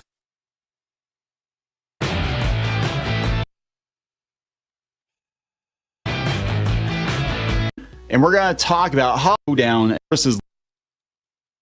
Okay, I'm not watching that. Thanks for the donation, Dodo. This is fucking boring. This time they messed up pretty bad because they gave the Discord e-gangsters, the cyber criminals of Discord, a banning exploit where they can pick any server they want on Discord and get them banned in less than a day. And this has resulted in the e-gangsters making their own Discord hitman service where you can pay between 5 to 200 euros to ban a Discord server. And I'm going to show you the all-out e-gangster war this caused. I'm going to show you how this even works and why I didn't even want to expose this in the first place, because I saw this as a good thing somehow. Yeah, this is a long story, so instead of doing all the foreplay stuff, let's just crack right into this bad boy. Basically, all you need to know is that like 30 people were spamming my DMs and it was driving me crazy, but they were sending me this telegram called Discord ban exploit. Now, I pulled up my cellular mobile device, dismissed my Grindr notification, and I visited this Telegram channel, and the first thing I saw when I looked in their chat is that people were trying to get me banned. I'm like, what do you say f me for? I guess I got some Discord ops. But the best part is that these people weren't actually trying to get me banned, they were just e-begging for my e-downfall. Because the way that the system would work is that you would have to pay to ban people. But the interesting thing that I saw is that this is not only a price list for banning Discord servers, but you can also whitelist your server because yes, you can protect your server from these e-hitman. So someone could spend 200 euros or 230 US dollars to ban my Discord server, or I could give this guy $230 and I would be protected. So this is not a hitman service anymore. This is a Discord mafia. But inside your brain, you might think this is like the Discord Sopranos. The gabagool. But this is more of like the geeky D&D boys around a table LARPing as the Sopranos, because when I looked at the main chat, holy shit, this thing reeked of chronically online loser. I saw this message from Nash saying, N-word, shut up, fucking Arsler, suck my balls, N-word. Don't worry, the crash out didn't stop there. They said, N-word is trying to ego play with my ego, fucking Arsler, dumbass, N-word, bitch ass. You know, maybe the more stupid these people sound, the more government benefits they'll get from unemployment. I'm not sure how this stuff works, but this is the prime example of Discord e-gangster culture. You even got an e-girl profile picture. Now, I thought these people were top tier LARPing, pretending to ban people, but the most surprising thing about this exploit is that it somehow worked, and this resulted in World War e-gangster. Because inside of the Telegram channel, they had a proofs channel which showed all of the Discord servers that were getting banned. And people were using this ban exploit for anything and everything. Like there was a Minecraft Discord server that got banned because I assume little Timmy must have gotten in trouble or got his diamonds stolen. And I think there must be some serious Discord e-gangster beef in the German side of Discord, because I was seeing this German meetup server get banned, German voice Roblox game get banned.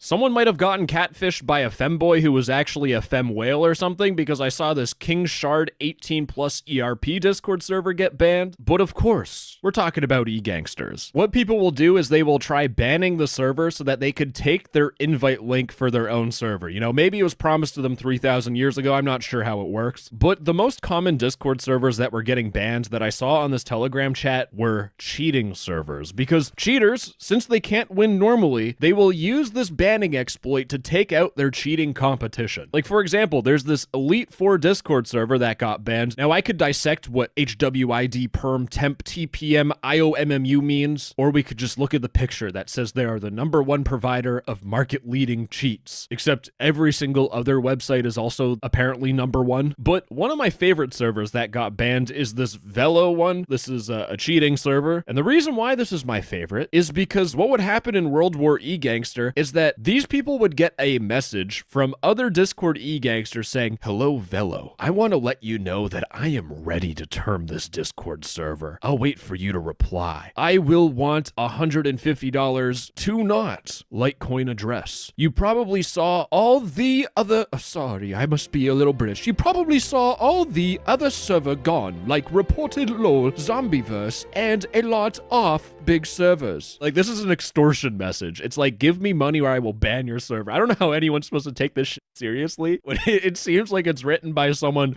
who hasn't passed like grade 6 spelling. Now, at this point, I wondered, who would be targeted next? Hey, buddy. Someone paid. Someone paid the 200 euros to get my Discord server banned. And according to Addison, it will take 1 day max for my Discord server to get banned. Ladies and gentlemen, it's finally happened. My dream, my Discord server finally got banned. I can escape Discord and go outside for once. And my worst nightmare happened because this message was sent to me 2 days ago and I can still go on my Discord server. So I was I was pretty fucking disappointed that nothing happened. I was hoping, imagine the clickbait, Discord bans me off Discord. Yeah, nothing fucking happened. And I just want to point out, this is confusing because the ban exploit does work. Like, it has worked for a couple of other Discord servers. Like, they are getting banned somehow. But the funny thing is that this is not the first time someone tried getting me banned by paying $230. Because it turns out I was talking to this guy, John, and he also paid 200 euros. And considering we're looking at his ticket inside of my Discord server, nothing happened.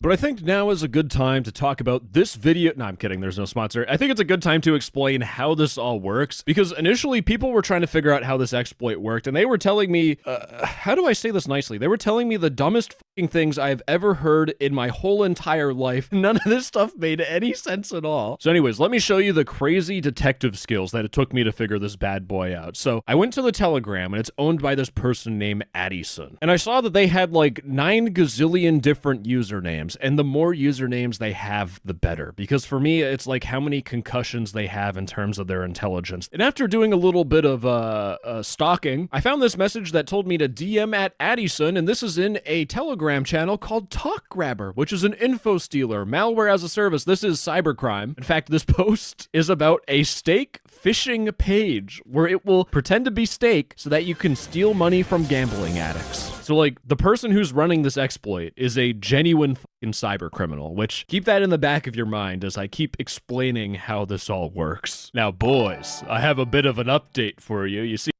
And speaking of Dark Sovina, this guy supports Palestine and yet he has the nerve to make posts like this.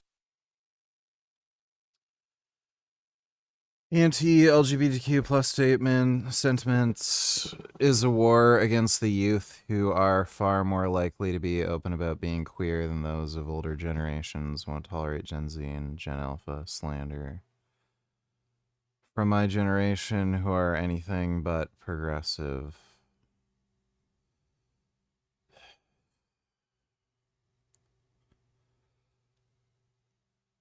Gay. Thanks for the donation, Dodo. See, I was looking at the Talk Grabber Telegram and I saw that message. It got edited somehow, and it turns out they tried covering their tracks by instead of DMing at Addison, it's now DM at AXHOUD. So they tried covering their tracks, but you gotta be quicker than that. Now you might be asking, how did I ever figure this out? Addison being a cyber criminal. And I don't want to tell you exactly how I did it, but it took me 2 minutes to find this. 2 whole minutes. Now the funny thing is that when I was looking into this, it was right after someone was trying to ban my server, and the first thing I saw when I opened up the Talk Grabber Telegram was my server being listed as a backup server for this info stealer, malware as a service. So what they're trying to do is they're trying to frame me as the new frontier of scamming people on stake. I was kind of hoping this worked, to be honest. Again, having no Discord server would be like someone releasing me from my prison, my shackles, and it didn't work. But the strange thing is that this did work for some people. In fact, remember that cheating server where they're the #1 market-leading cheats? In their Telegram right now, this is not a screenshot, like I'm in their Telegram, you could see that they are listed as a backup server. In fact, if I go to their website, the cheating software's website, I tried joining their Discord server and it says secure entry protocol. Due to recent malicious Discord ban exploits targeting our community, direct server access is currently restricted. These people did genuinely get banned. So in terms of figuring out this whole exploit, it seems like the way they get people banned is by sending their Discord invite link in this malware Telegram chat. And I'm assuming what happened is that at some point, Discord got so sick and tired of banning these guys because they would constantly make new servers and advertise it in the Telegram that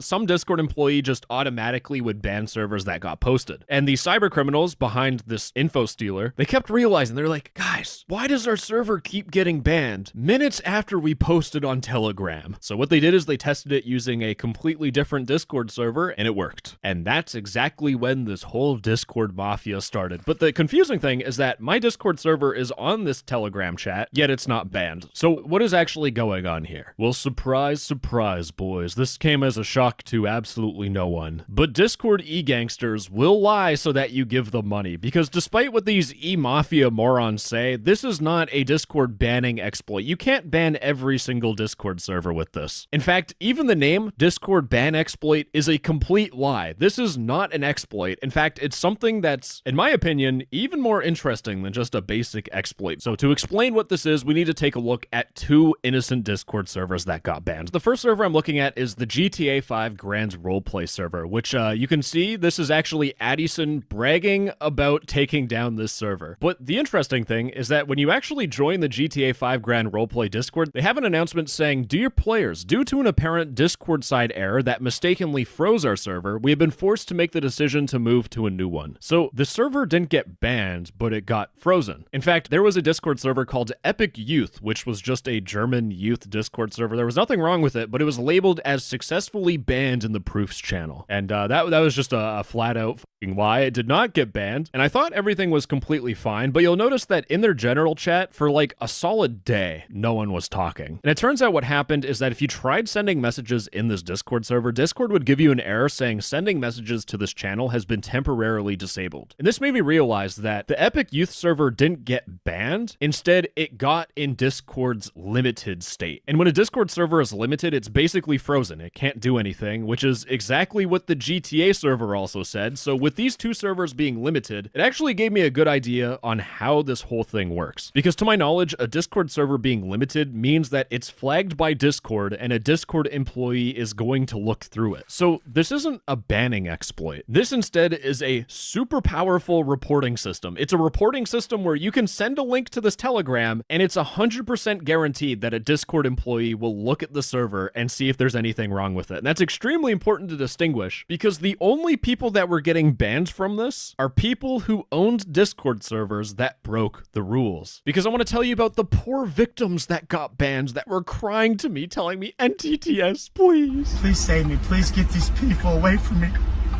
I had over 30 people in the last couple of days tell me and constantly harass me about this exploit. We have this guy Moonlight who not only made 2 video suggestion tickets, but they also annoyed me with a DM. There's this person Crash who also made a video ticket. And there was also this Mergen dude who has made 2 tickets who would constantly ping me. All those 3 people that I just showed you that annoyed me, all these motherfuckers are part of a single cheating Discord server that got banned. I had this guy who said, "You cannot close this ticket. This is going to be your top 3 videos." Like at this point, I'm genuinely speechless. I don't know what these people want. Like what the f do they want me to say? Guys, breaking news. Discord is banning servers that break Discord's rules. Top 3 video of all time. This is me venting at this point. I'm just gonna move on. Let's just get back to John. John was a breath of fresh air. Thank you, John, whoever you are. You didn't make my brain want to fucking seep out of my skull. And while yes, John is a genuine loser that makes multiplayer games worse by making video game cheats and selling it to dumb little Timmies who will use them, but despite that, he made me understand why all those people were annoying me. All those cheaters were crying about this exploit. And it's because they're talking to me because they want me to.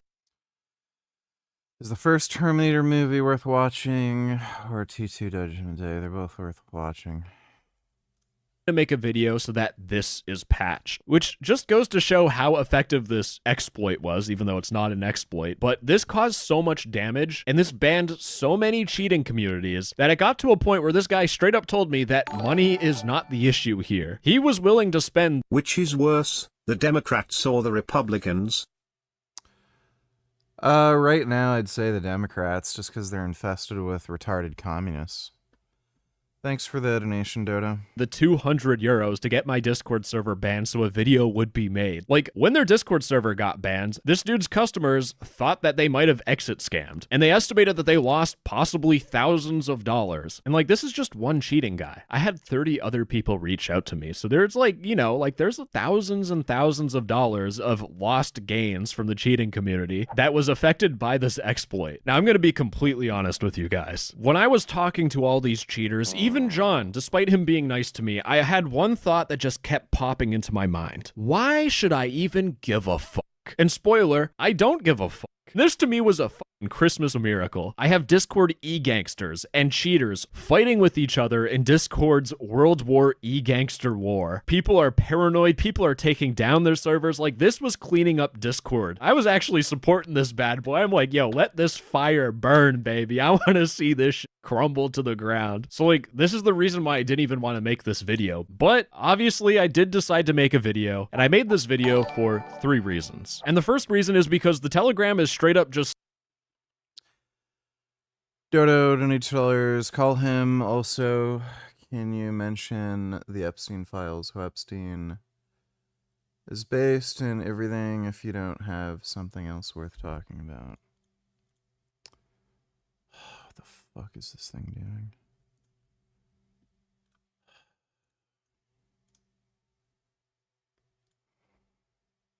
Agree, but the cope afterwards is going to be like, oh, it's because he has better lawyers or whatever the fuck, but it's definitely going to be like a easy response. They're going to snark the like, talks about lawyer. it. Or not the lawyer, they're going to snark the judge. Yeah, because you got to consider, as much as people don't understand fucking anything about how any community ever works, it's so frustrating. Like, after it, most people are just going to say that a case was dismissed. Nobody is following the intricate schizo shit that is said online about anything. That's why it was so stupid. For like Hassan and all the Hassan followers, like, oh, like other people aren't going to care about these comments or whatever. And it's like, bro, like you can't, the rape comments and the 9/11 shit and even the Dan Crenshaw shit, which I think is fucking hilarious, by the way. Even that stuff, like when normal, well-adjusted human beings outside of like the streamer world, when they hear shit like this, this is the most insanely toxic shit you could ever fucking say ever. Like nobody in the normal world is gonna be okay. Like running like a back-to-back thing of those kinds of comments, that's unhinged shit to normal people. Yeah. Yeah, Twitcher Terrorist was a pretty crazy experience. He says a lot of insane fucking shit. Yeah. Oh shit. Oh, apparently he's in a Swipel's chat. Just for the record, I literally don't care if anyone associates with Destiny. I gave some arguments about Hassan that you didn't even need because I care about the topic of deplatforming / excising. I would have to go back and check it because I don't follow him now, but like this Kilo guy used to tweet about me so much. And remember, he's the one who donated on that stream. He donated on Jessica's stream saying that like Mr. Mooten is just here because he's letting me fucking bang his fucking wife. It's just like an unhinged amount of like crazy, disgusting, wild comments about everything. But yeah, but it's like, oh no, I just care about deplatforming. Like they sane wash themselves so much. That's why I got so mad at Swipel on that conversation. But the reason why I'm not nuking Swipel, why I didn't nuke him in this conversation, because I don't think Swipel is like, the frustrating part is a lot of these people just don't know. They're not aware. Even, and it strains credulity, but like even for people like Pisco, I don't think that Pisco is aware to the amount of like coordination that happens in other places. The only way you could like really truly get a handle on this is if you have a community that you actively participate in, that you also like kind of moderate. That's why I don't think Lonerbox's community, because that's like a real community with people that have like opinions and thoughts and like moderators and like a community understanding of things. And then same thing with like even for counterpoints. Like I think that's why these communities are a little bit more impervious. But like these guys they join like 5 people, join the Discord server, they'll start debating nonstop, they'll have like those voice chats. I've had so many conversations sent to me, like 3-hour or 6-hour debates where just to go like 3 other people are arguing why my relationship or my hookups with that Anna Frills girl, why that was like rape or whatever, e-rape. It is just like, why you guys are like, as recently as like a month ago, I'm like, what's up, Vegan Gains? Oh god. Best Oh, orbiter. well, somebody mentioned rape, and I figured I'd argue the fact that Epstein did nothing wrong. Okay. Okay, never mind. What did I disavow. when we say Epstein did nothing wrong, what particular actions from Epstein are we talking about? Oh, like, basically, the Epstein stuff is overblown. I don't think he was, like, trafficking children or anything, like, fucking raping 12-year-olds, like, you know, is claimed, or even young adults. What seems to have been the case is, like, he was a little loose with the prostitutes he was hiring.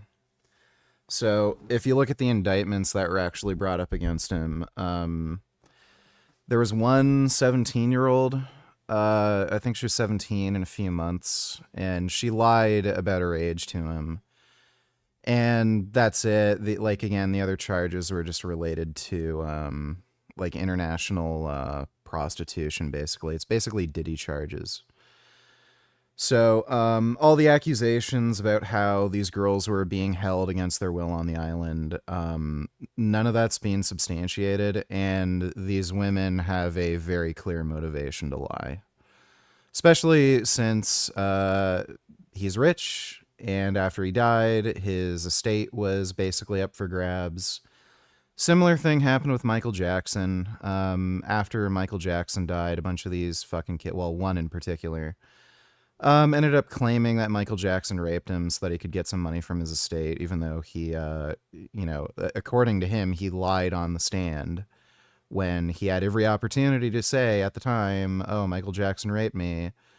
But now that his estate is up for grabs and he can't defend himself, now everything's changed. So I think something similar happened there. Okay. I mean, I kind of agree that a lot of the Epstein stuff I think was overblown, but some other strong claims in there. But yeah, okay, well. Yeah, and I think as far as like Trump is concerned with the Epstein files, if there's anything to it, there is some interesting stuff in the Epstein files about how a lot of these girls were brought in from Russia. It may be the case that Putin and the Russian regime had some sort of spying operation, and they might have some dirt on Trump. Like, who knows? Trump might have fucked some like 18-year-old prostitute, or who knows, like some 16 or 17-year-old chick who lied about her age. And they have some sort of dirt on him. That might also explain some of the weird relationship he has with Putin and Russia and stuff. Maybe. Okay. Do you think OJ did it? O.J. Simpson? Yeah. Oh, yeah. He admitted to it to one of his close friends. Ooh. Sorry, wait, I cut out for a sec. What did you say about OJ? He did it. Oh, okay. Yeah.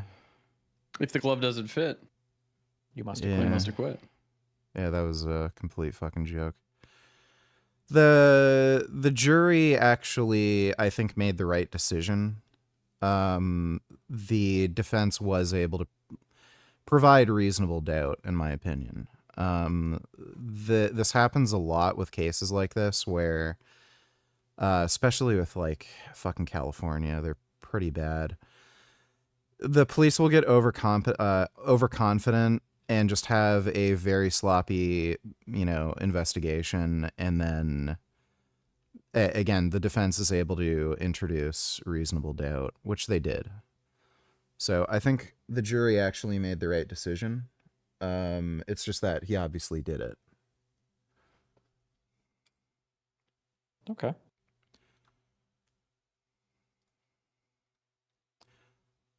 Also, Zoran Mamdani is a communist, and he should be deported. Okay, all right. Trump should sick ice on his ass. That's kind of unhinged, but all right. No, he's a communist. We all know. I don't know if we should be deporting people from the U.S. for being a communist, but... Oh, I think so. Okay, well... Well, do you think if somebody came into the U.S. and they're a jihadist terrorist, that they should stay? Well, when you say jihadist terrorists, the implication is that they're either planning or already committed terrorist attacks, in which case I would say probably not. Okay, well, let's say they are in support of terrorism and killing non-believers. They just won't enact on it. Global Intifada? Yeah. I don't want those fuckers in my country. Fucking deport them. Well, I mean, like... You don't have to worry about that, right? True. No, we do.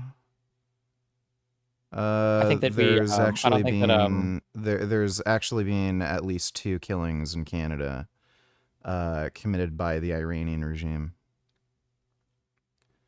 And again, it's because of our sloppy immigration policies. Just let whoever the fuck in. Don't check their background. Don't bother getting their biometric data and stuff like that.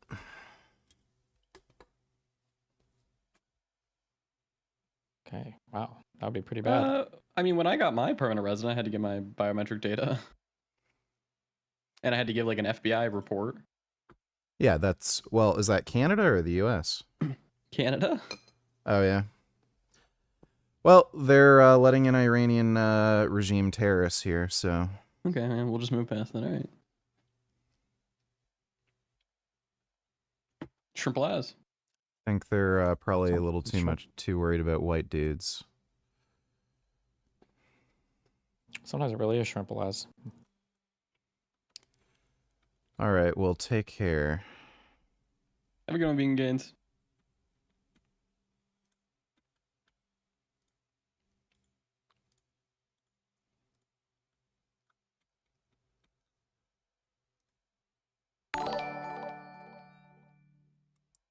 Why do Democrats support communism? Is it because of white guilt? No, they're just gay retards. Thanks for the donation, Dodo. Oh, man. Blasphemy, donate chillers, bro, peep this fuckery low. Kanye and Sneeko gotta be the most retarded people on the internet.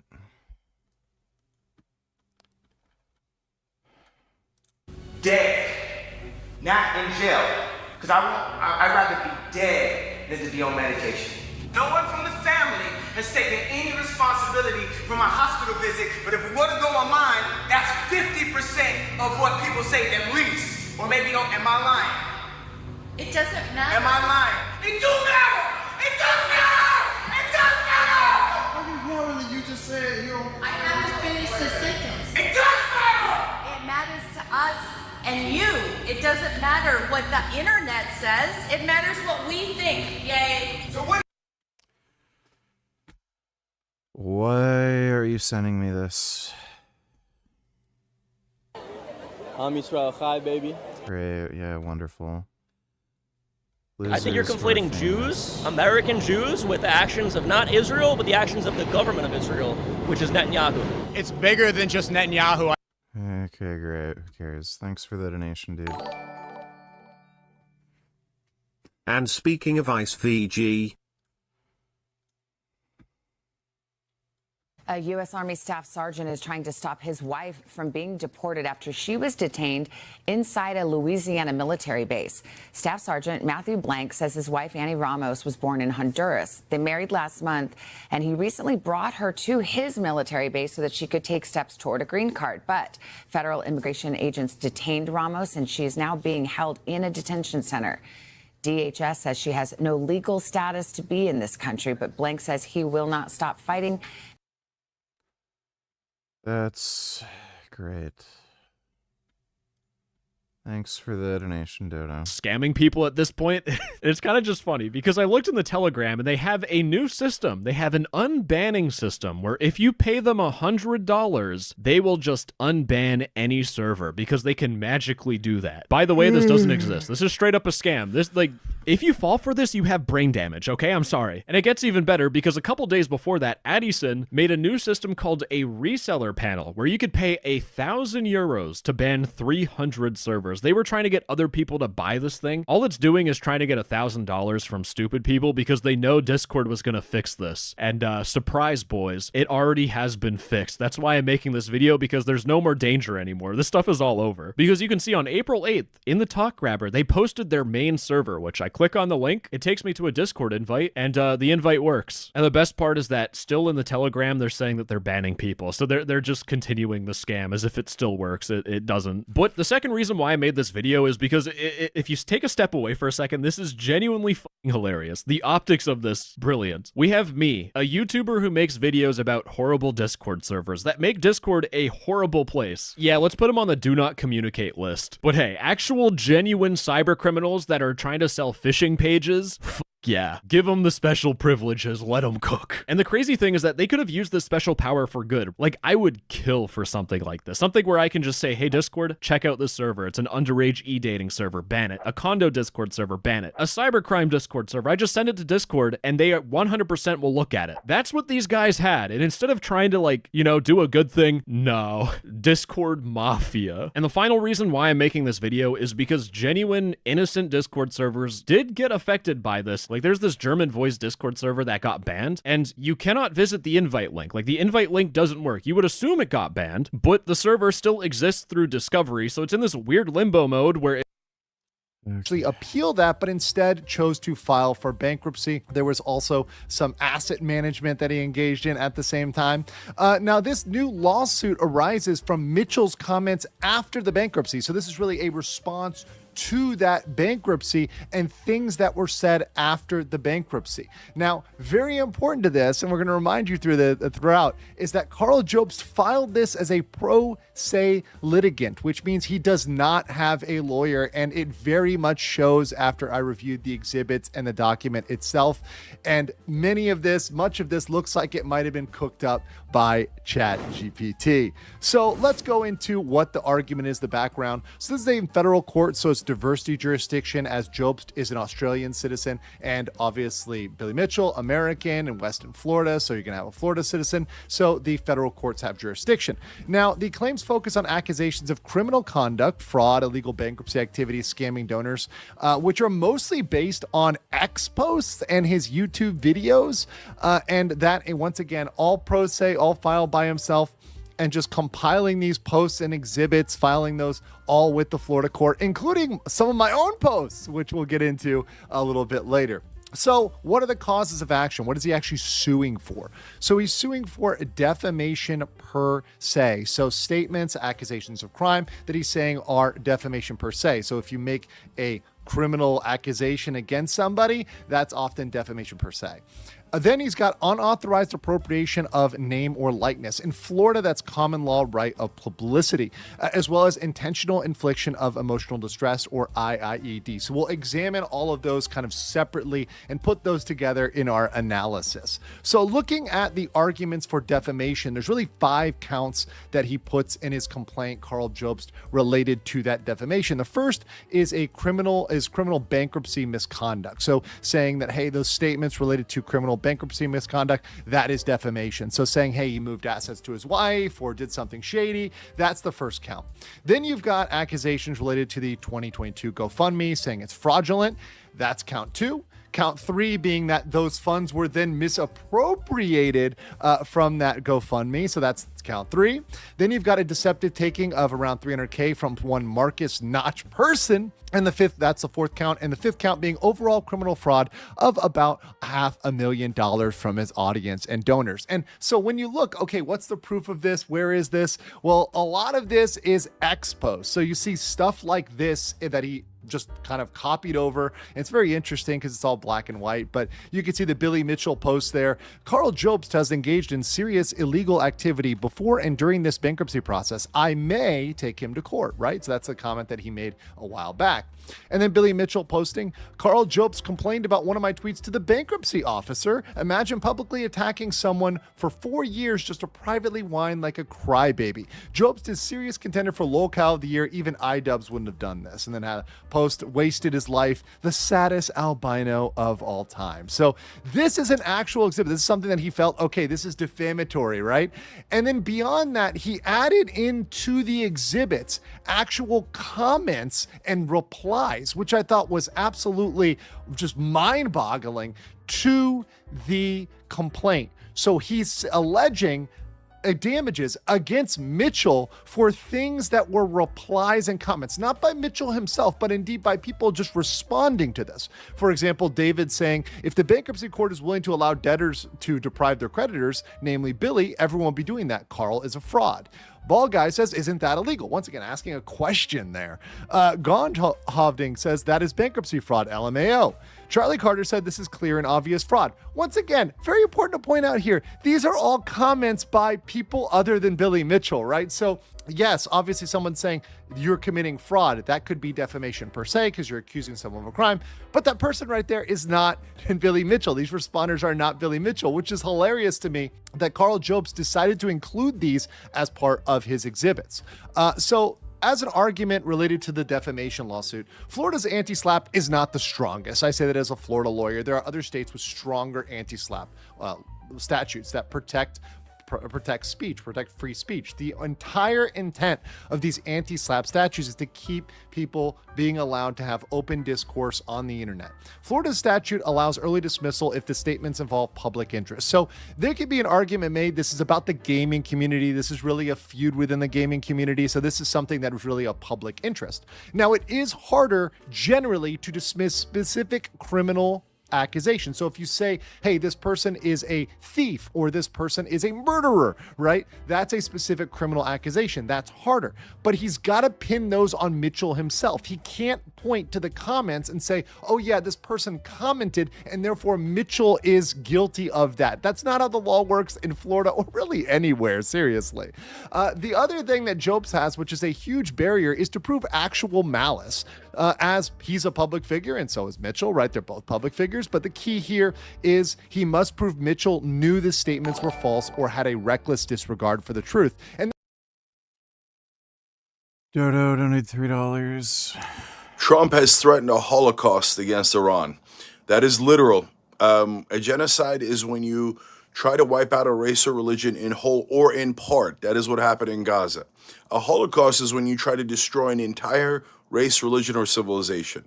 Now, get a load of this direct quote from Donald Trump. He said today, a whole civilization will die tonight, never to be brought back again.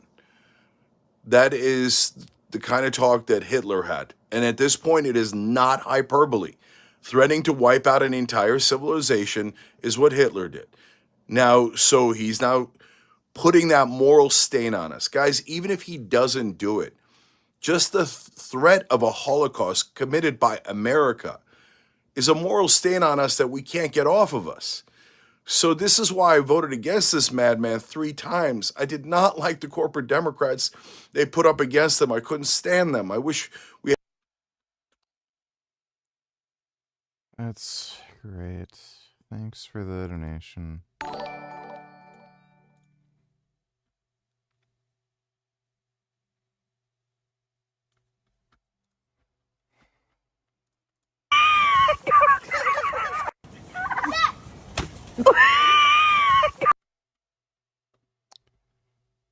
Thanks for the donation. And that's going to be a high barrier. Did he have access to all the information? Did he have all the discovery? Did he have all the information? People can suspect fraud or suspect serious misgiving or suspect irregularities. That's one thing. That's totally permissible. But he's got to prove, Jobst has got to prove that Mitchell knew that everything was kosher and said it was illegal anyways. And that's a very hard barrier to pass. Then let's get into the use of the name for promotion. So he is butthurt. Jobst is very angry about use of the sauce discount codes. So introducing Ricky's world famous dragon sauce, hand signed by Australian two-time himself, King Billy. Only 256 bottles of the sauce are available. Discount codes Jobst, Carl Lost, and Carl Lopst are for 10% off. So this is really crazy to me. It's not even using his image or his name or his picture. It's just a discount code. It's something that incidentally promotes that. So if you look at the Florida law, Florida's right of publicity is limited to direct promotion of products and services. So are you using that name or that image, or using Carl Jobst to directly promote this? Is his name slapped on his image, whatever else slapped on the bottle? Well, no, it's not. It's a discount code. So Mitchell has a strong argument that the hot sauce sales were just incidentally promoted by those promo codes. And this is really feud related commentary and back and forth, which is protected speech. This is just heckling, right? A discount code to literally troll you, to literally make fun of you. That is not going to be enough under the Florida law, right? If you look at Florida law, just using a discount code alone is not going to be some windfall for Carl Jobst. Sorry, that's not going to work. How about the next one? Oh, and before we get to that, we have Exhibit 43, where he's actually saying that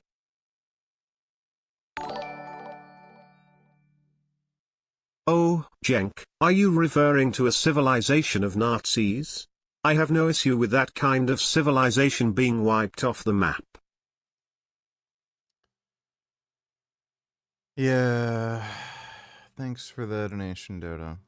my tweet related to doing legal research was harming his income. That's right, ladies and gentlemen. Legal mindset here, harming his income by saying I was doing some research with an Australian lawyer colleague on Jobst versus Mitchell. We still need to collect more information, but at this point it seems that while Jobst may not have violated Australian law in some ways, there's a huge opening that, and of course it's Billy Mitchell, may be able to attack that could cripple Jobst's future income. Once again, real research by actual lawyers, not ChatGPT, not using AI, right? We were just looking into that and we came up with some possibilities.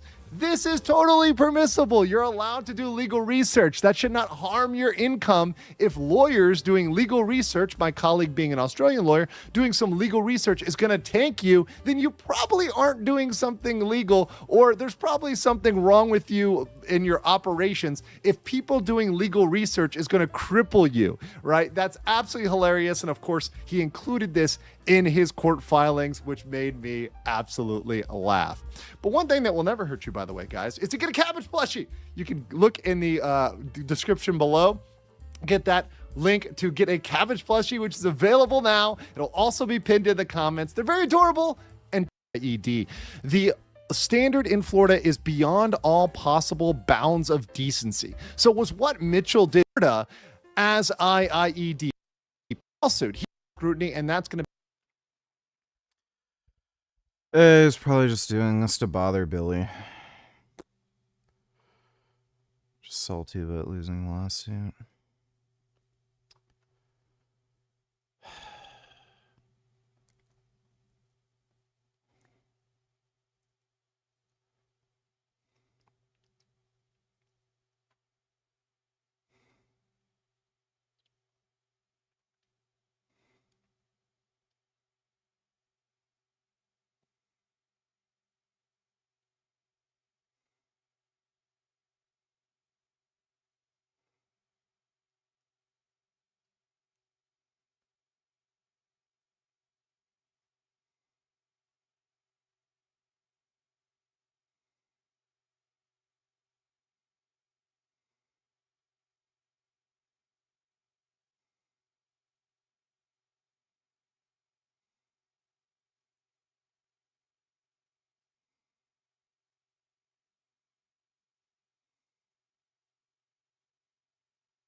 I'm, I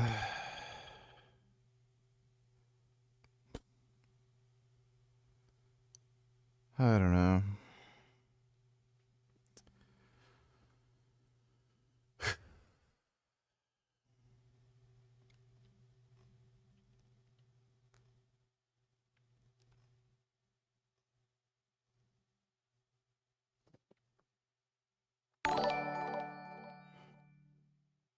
Frank uploaded a new short?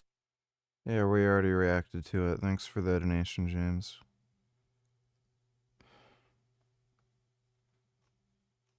Kind of sick of just stupid fucking brain rat content. Just always the same dumb shit. Over and over and over again.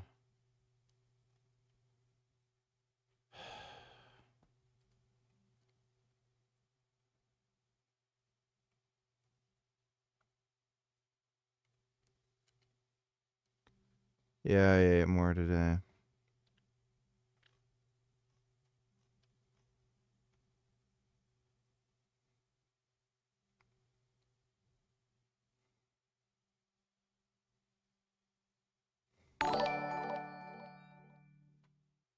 Damn, you've been feeling really tired lately.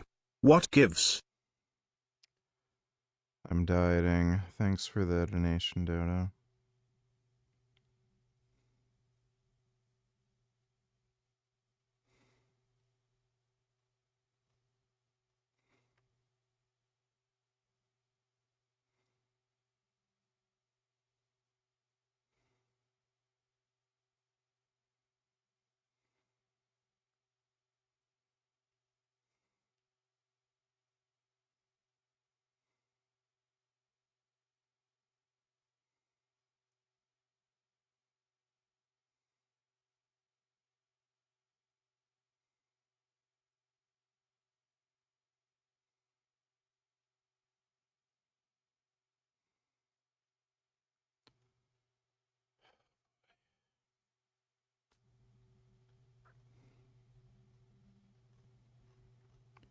Why do I keep seeing the same videos over and over and over again? Like, how the fuck does YouTube work? It's just retarded.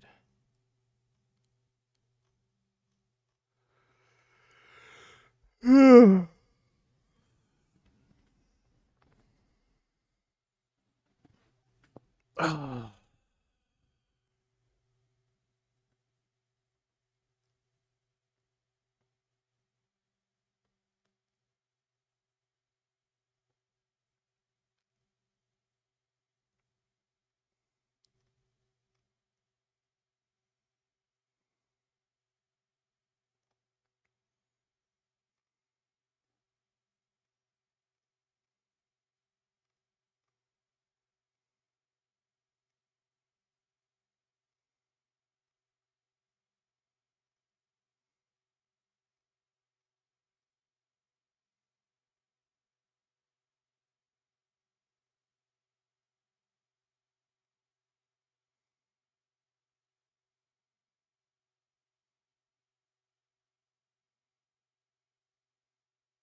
I don't think I can mentally handle playing fucking games.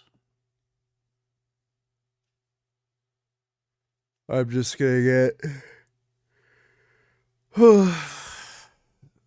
too annoyed. I'm gonna just fail a mission and then have to do it all over again. I just can't handle it.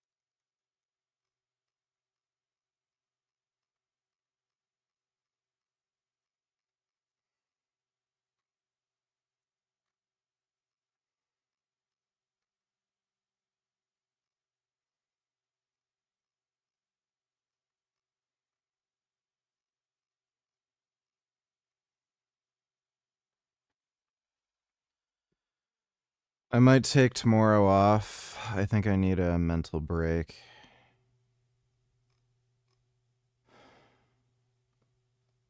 We'll see. I think I just need like an actual solid day off. But yeah, just if I'm on, I'm on. If I'm feeling better tomorrow, I'll stream, but I think I just need a little break. Just kind of sick of you know, sometimes you just need a break from brain rot. But hope you all had fun. Big thanks to everybody who donated on Streamlabs. Really appreciate it. Again, might take a break tomorrow. We'll see. But don't count on me being on tomorrow. But nighty night.